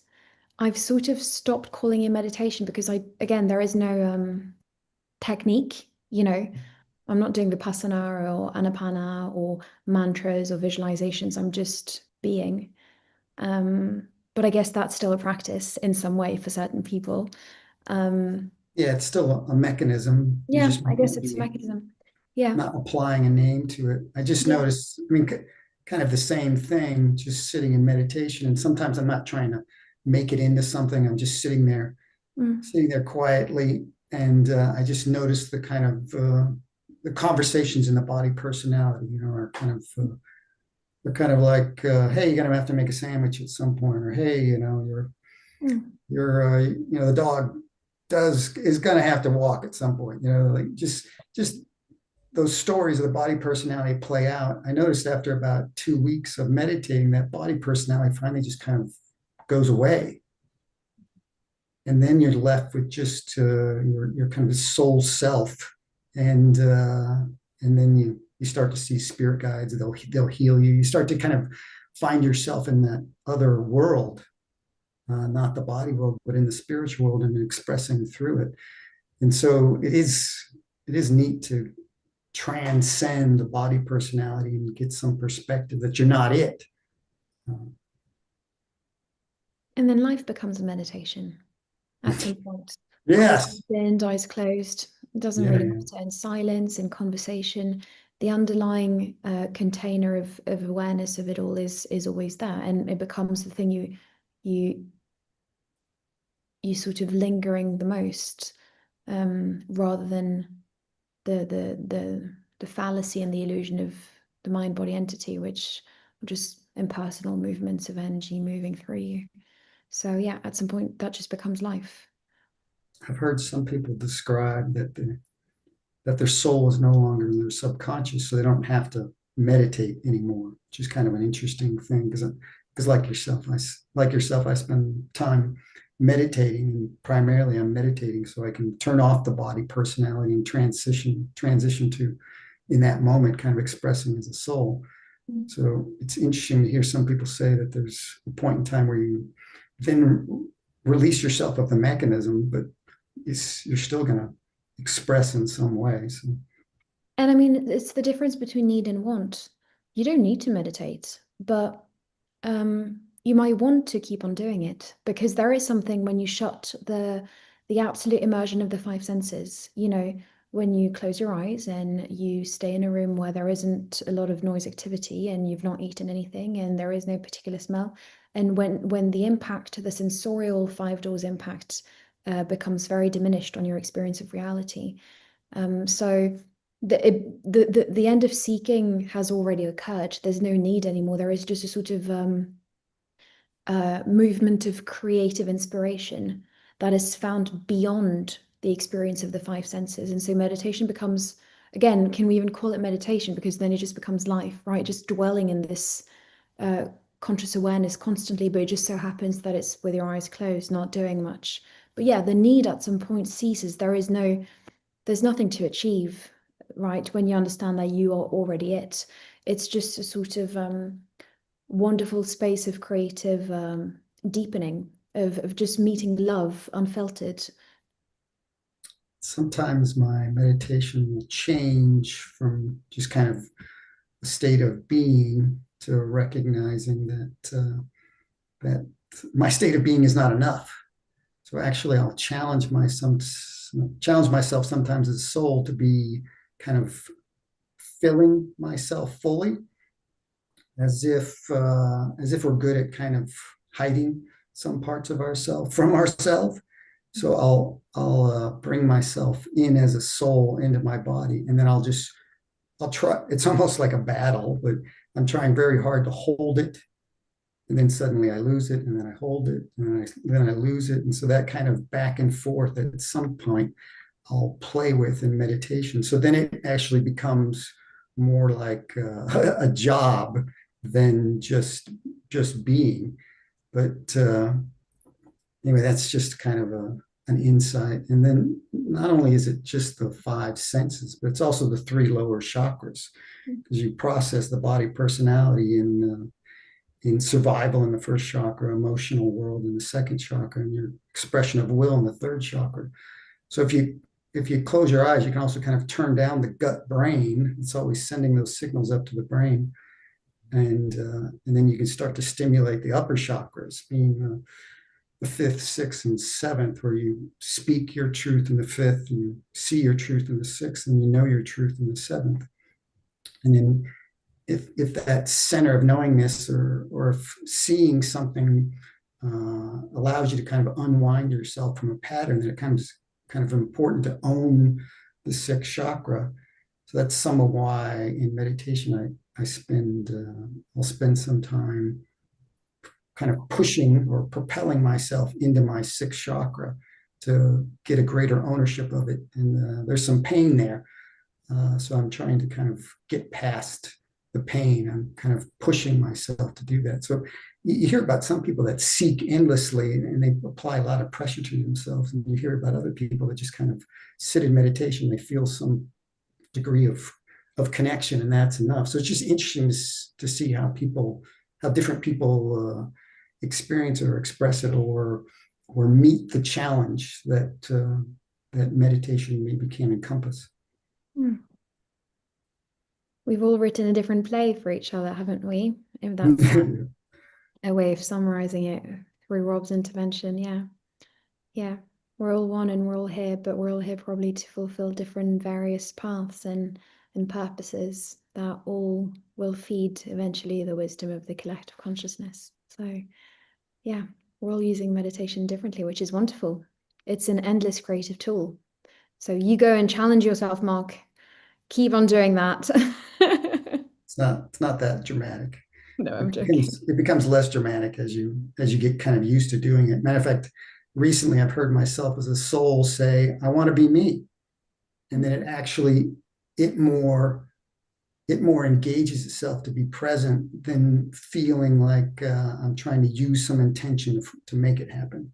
So it's almost as if I've been training myself to get to that point where I could see that possibility, and now it starts to become more natural. But you already are you. Yeah, I guess that's a grand question. When That's the great treasure. Yeah. what is actually being you, right? Just being. Yes, unless you realize that state of just being is not actually you. That Well, might there be. is no you, is there, really, at the very end of it? That's sort of the whole, or rather, should we define you? But yeah. It might be helpful to understand that when I first started taking classes, I was hearing voices in my head, and they were yelling at me, "Yeah, you're in a cult. You're in a cult," and I didn't know what the hell those voices were. Mm. So I went home for Christmas after taking some of those classes, and the first thing my mother asked me is, "Are you in a cult?" I went, "Holy shit! Being me is not being me. There's all kinds of voices that exist within our own psychology that are kind of directing us somewhere. So then how do you unwind yourself from that psychology?" That's some of what I'm describing about with clairvoyance, is kind of looking at the structures of our psychology and then kind of starting to break them down to get to expressing maybe yourself as a soul, or that pixel of consciousness that you are, trying to make sense of the big picture of what consciousness is. Mm. Mm. I don't know if Cool is still here. I have to go. I have to leave you all, dear people. Feel free to carry on without me. Thank you, Emmeline, for all that you've given to the conversation of maybe transitioning us from being just bodies to being more spiritual. Oh, I've not done anything. You've done it all yourselves. Well, we're all just adding to the conversation. Yeah, That's what I'm it's saying. I'm wonderful, just isn't saying it? thank you for adding to the conversation. Yeah, thank you too, Mark. It was lovely. It was a wonderful, wonderful conversation with Rob. It's really, really interesting. And funnily enough, he mentioned, I don't know if you guys know about him. He mentioned, what's his name? Michael Newton. Yes, Michael Newton. Yes, that should be the one. And apparently he wrote a fantastic book, this guy. Someone told me about him the other day. Something about the soul as well. He said that Michael Newton was sort of like the father of all these things, pre-birth planning, Journey of Souls. That's it. Doesn't that Journey, sound interesting? yeah. That Journey, sounds interesting. yeah. Journey of Souls, Destiny of Souls, basically fairly saying the same thing than Rob started in the 90s about the fact that souls chill out over there for a while before reincarnating. And it's so, again, the channeling and the sort of testimonies and stories of people that he's gathered and sampled in different various books about the conversations in this whatever you want to call it, right? Transcendent, divine, superior realm. So it's a really good one if you guys want to check it out. I was planning on buying it, so I might just have a read and let you know how it is. I've seen some people hang out, and then I've seen other people just kind of directly go from one body to the next. Yeah. It's interesting to kind of just look at it and go, okay, well, there's more to it. There's not what a he specific. says. Yeah. And he says that some people hang out for thousands of years. I mean, because obviously time doesn't work in the same way, right? But hang out for a really long time for some reason. So it's really interesting to sort of learn about these things through testimonies. Yeah. Thank you so much. Thank you, See you all Emily. next week. Love to all of you. Take care. Bye. Anybody else have thoughts to share? Cheryl got to see the Emmeline and Mark show. Loved it. Something. Oh, go ahead. I'll talk after. No, I just said loved it. I wasn't going to say anything. Go ahead, Gul.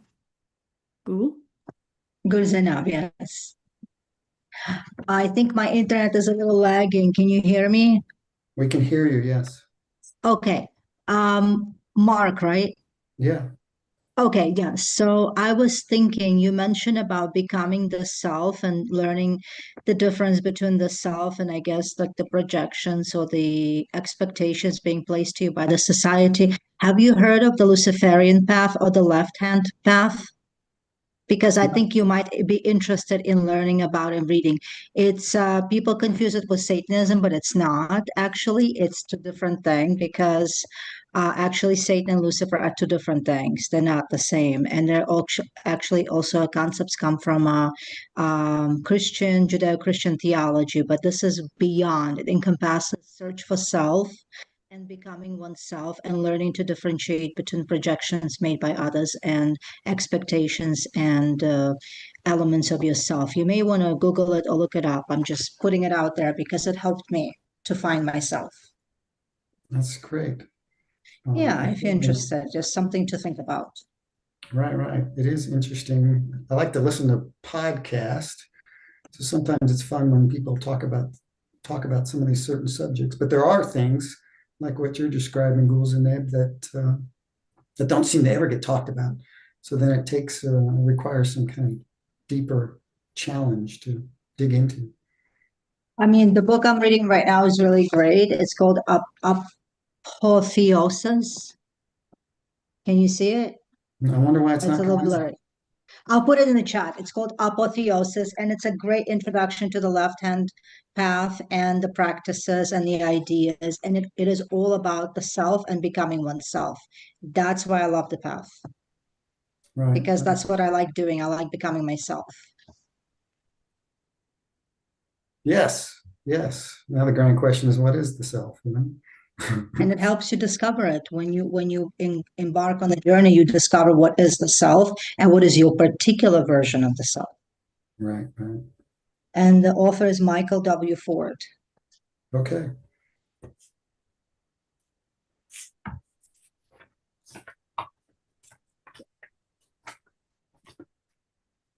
I have to take a quick break. Are y'all going to be on for just a little bit more? I'm sure we'll check Okay. off. I'm sure we're done. We've been at this for 2 hours. That's true. That's true. Mark, I'm still reading your book, loving it, highlighting things. Oh, wonderful. Yeah. So would it be all right? I saw that your email is in there. Yeah, I would sure. love to talk to you more about it. Yeah, I mean, that's what that's what this can be used as, but you can email something too if you just want to get it off your mind. Yeah, well, I was just surprised. I mean, I just kept highlighting, and I mean, it's spiritual there's so many spiritual references in it. Yeah, yeah. How do you? I mean, yeah. it's just, Who writes a spiritual thriller? yeah, well, I'm glad you do. I think Yeah. it's an interesting genre, an interesting possibility, but it's all just about imagining. So it's just, it's meant to kind of challenge the current view we have of the world. But so it's nice. It's nice if I'm just kind of practicing imagining. It's nice to hear other things that also kind of move us beyond just our simple framing. So it's nice to hear Ghouls and Ed talk about the left-hand path, I guess, that's the right term to it, and see what that's about. Also, kind of how wonderful that we can challenge ourselves by saying so many different things, or expressing ourselves in so many different ways. I mean, maybe we're all getting to the same place, but how wonderful to do it different ways, based on unwinding the structure of ourselves. Yeah. All right. Well, thank you for staying on and chit-chatting with me. I keep waiting for the day where everybody just checks out and I'm left here just talking to myself. Well, thank you again, both. Bye. I gotta go now. Bye. Take care. Okay, see ya. Bye-bye, Ghoul. See you. Bye. I don't know. I think like you, I want to just say Ghoul because I'm used to using a last name and a first name, but I think it's Ghouls and Abe because it's a one. I think it's all supposed to be combined. Yeah. So I'm like, okay, I think she kind of keeps saying Ghouls and Abe, so I'm trying to move myself towards pronouncing it that way. Right, right. Yeah. Well, Mark, what I envision in talking to you about your book, there's so many things to talk about. That I don't know if I can put it in, and I don't know if you'd be interested in the way it has resonated with me. I mean, so Well, I guess what, yeah, I wrote it because it resonated with me. So being able to have that reflection is ultimately what I'm looking for. So however you say it is, or what do you have, whatever you have to say is kind of wonderful to hear. yeah. Well, like I said, I mean, I don't know what the space would be that we could do that. And this is it. This is it. Okay. Well, and I don't know if is this a good time to do it or? If you want, you want to you have to go use the restroom? Yes, and I'll be right back. I'll stay on then. Okay, thank you. See you later, alligator. Come on.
Hey, Mark.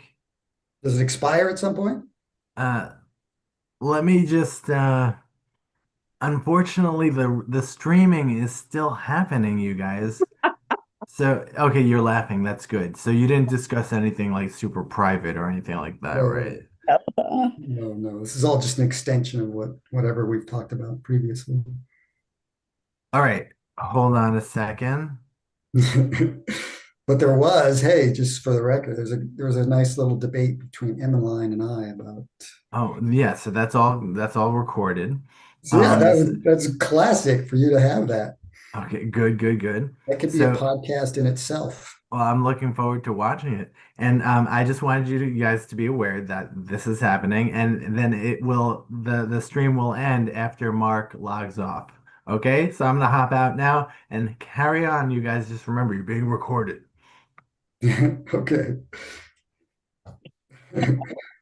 I always thought it was, in one sense, maybe it wouldn't be recorded, but in another sense, if they're letting me speak, City Voices has a requirement to think about what I might say or have some knowledge. Oh, well, that's true. Yeah. Yeah. So it's, there's nothing that we're doing besides just kind of sharing ideas. So, and I'm, when I first got on this chat, I was really cautious to say too much because I wanted to kind of be respectful of saying things that kind of fit with where Dan was going. Exactly. Exactly. Well, one thing, it's funny. Of course, it seems like the target, like it said that a lot of times, or I guess maybe every time, every 20 years when they were killed, that then conflict would break out, war would break out. Did I get that right? The I think the idea in there is that every 20 years, someone like Joshua and Sam Mhm. trade the mantle, give the mantle to somebody else. Right. So then Victoria and Max would be the replacements. But now we have a new evolution that Victoria and Max know what they are, young. And so then you would think the projection moving on in the future would be that that we do more than what we did in the past. So then maybe war starts to end. I mean, you could say war is just an extension of the microbial world in a sense of nature, because it Right. needed to create and destroy to kind of refine the answers it was generating. So at some point, do we stop having war because we don't need to exist in a nature format, create and destroy, and we start to exist in love? Exactly.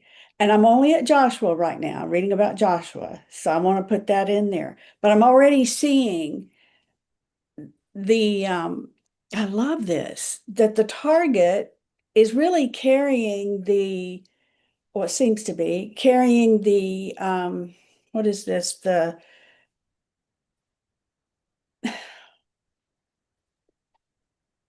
The anger, the angst, the whatever of the world, right? Yeah. Yeah, yeah. And so I was hoping, like you've got, I've forgotten his name now. Mako, Pardon? Mako, or are you talking No, about the that's the very, CIA guy?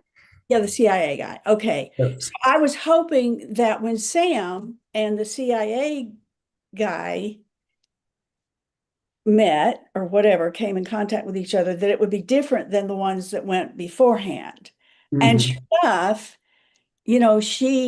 she doesn't want to, she knows that he's out to get her, but she's not going to get him first. She makes him comfortable in his tent and so on and so forth. I'm thinking, oh, good, we're going the right direction. So Yes. yeah. Yeah, Yeah, yeah. She didn't want to make herself a puppet of kind of maybe the puppet master, if there is such a thing.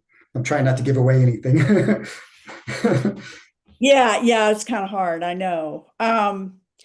So let's see. I've got the stuff marked right here. I've got it in my, it doesn't matter. I've got it marked here. Um, okay, so this I wondered about. Are there some like self-references in here too?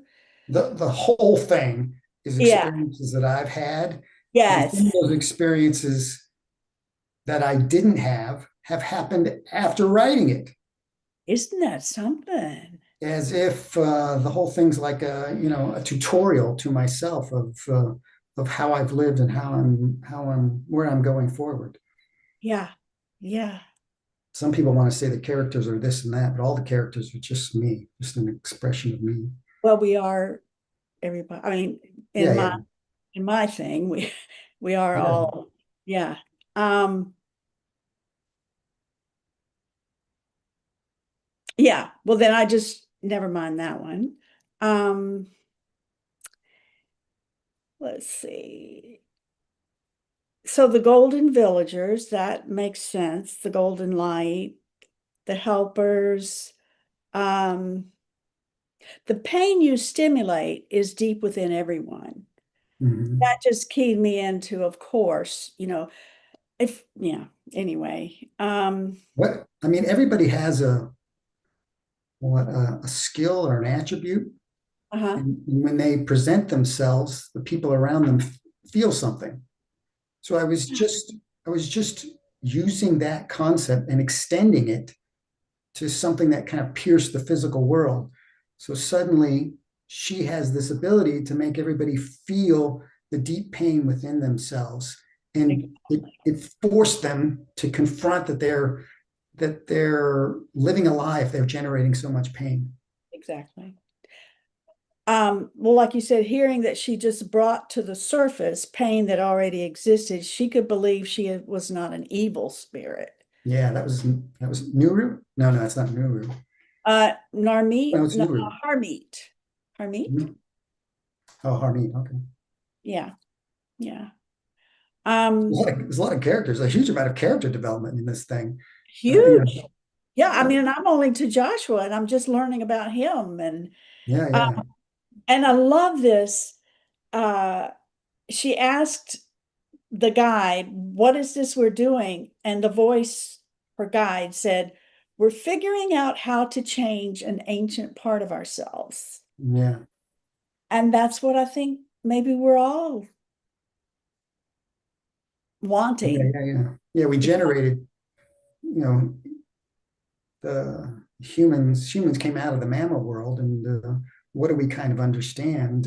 We kind of understand create and destroy. Right. War kind of manifests from that create and destroy mechanism. And so we've created essentially a monster for ourselves. So then at what point do we confront the monster that we created from how we've expressed ourselves in the past? Right. Right. I'm excited for you to move forward, because there's it gets more. I will give you a disclaimer. I wrote Joshua as a character who's 14. He doesn't even know that he has this skill, and then he figures it out at 15. But he has sexual encounters, and I didn't really want to write about that experience, but I was like, oh, this is genuine to a character that's a boy at 15. So it seemed disingenuous to not kind of express it, but also I've been talking about the body personality quite a bit, and this is one of the aspects of the body personality, is understanding your emotional expression, and sex is part of that.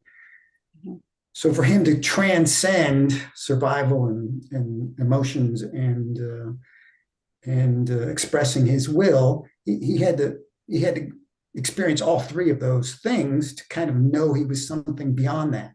So anyway, there's sex in his character, or sexual stories in his character, but it's supposed to be meaningful to show the transition of himself going from one thing to another.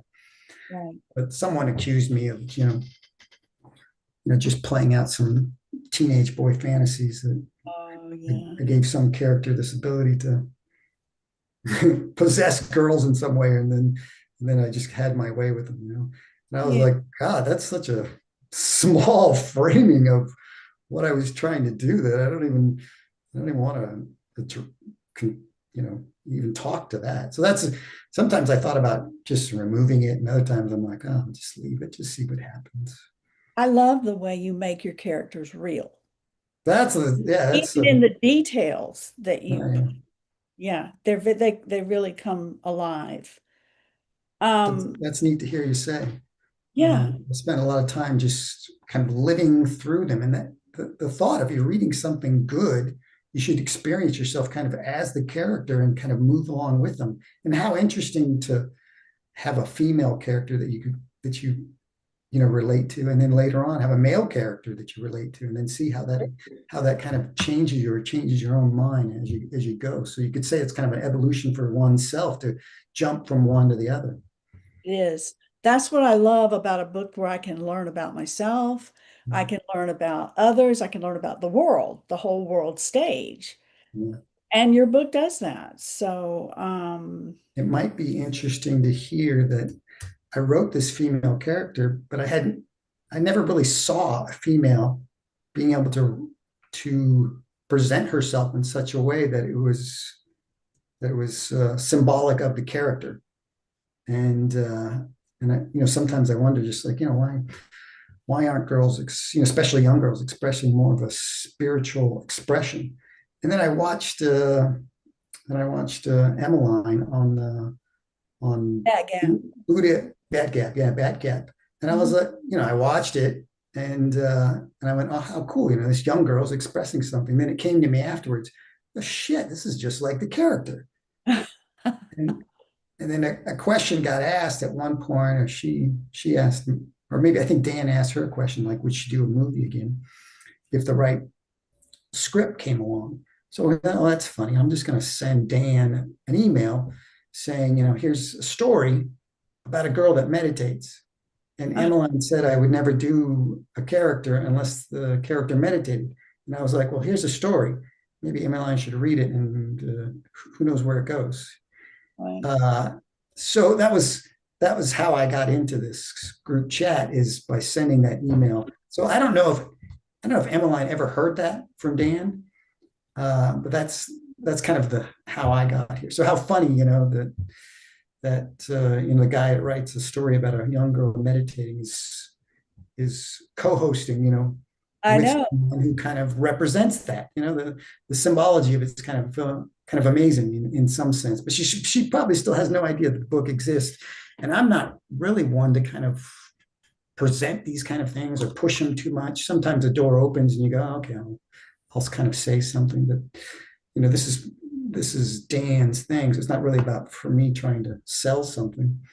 So I didn't want to I didn't want to become this show, this show of the repetition of my desires or something. The bigger desire should just be kind of how to share some of our insights. Right. Yeah, I did wonder today if she had heard about your book or not. Isn't that something? Yeah. And I like this. And then I won't keep going. What I'll do is maybe as I highlight certain things, email you and say, this is how it resonated with me, and then find out maybe what your thinking was. Is that Yeah, okay? yeah. Yeah, Okay. that's kind of Well, neat. yeah, this was so it was Nuru. I'm sorry, I said Harmeet. It was No, it's okay. Yeah, yeah. I anyway. thought it was Nuru, but there's a couple of N names. So sometimes I even forget. Yeah, right. Well, anyway, the villagers had guided her to help untether this monster, like you called, Mhm. and help it. But then it claws to regain its connection. And Nero was appreciating the adventure with awe from seeing this deeper mechanism of the spiritual struggle of humanity. She smiled when the blob reconnected itself and the bullet went through her head. This is fascinating how, yeah, this ancient, like it's like they were talking about this ancient, we're figuring out how to change an ancient part of ourselves. And you see it, they're able to bring back the claws, and then it claws again, and then the bullet goes through her head. Yeah, yeah. Anyway, that's enough. I just went on and on and on. No, no, you're more than welcome to go on and on. And it is interesting that the whole experience transformed her. And when it transformed her, uh, she she was able to see so much more, and then she kind of appreciated it. But that same kind of idea, if you're living in the third chakra, if you're obsessed with kind of power and control and trying to have some sense of control over your world, and a lot of times you you then do that or transfer that onto other people. So then we have all kinds of systems throughout our existence of power and control. And you would think at some point, if so many people are investing in that maybe it could create a spiritual monster that essentially would hold itself to the land and trap people into being part of its will. So then how do we unwind ourselves from this giant collective monster that we've created that's all related to our history of utilizing or thinking that we should act in a way of the power and control system. Power and control. Yeah. So then it's interesting to make it a character and then have it do things, so then you kind of experience like, oh, that's what a monster, that's what a thing that was grasping for power, it would cling to the land. Exactly. It would cling to its foothold to keep it occurring.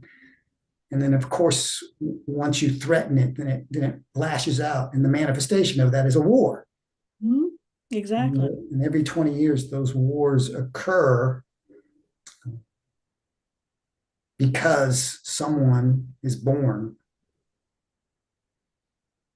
and they need to be dealt with. They need to be dealt with. It's funny. I'd like to know, like for me, and then I really do need to go, I know, but And maybe this is, anyway, Trump.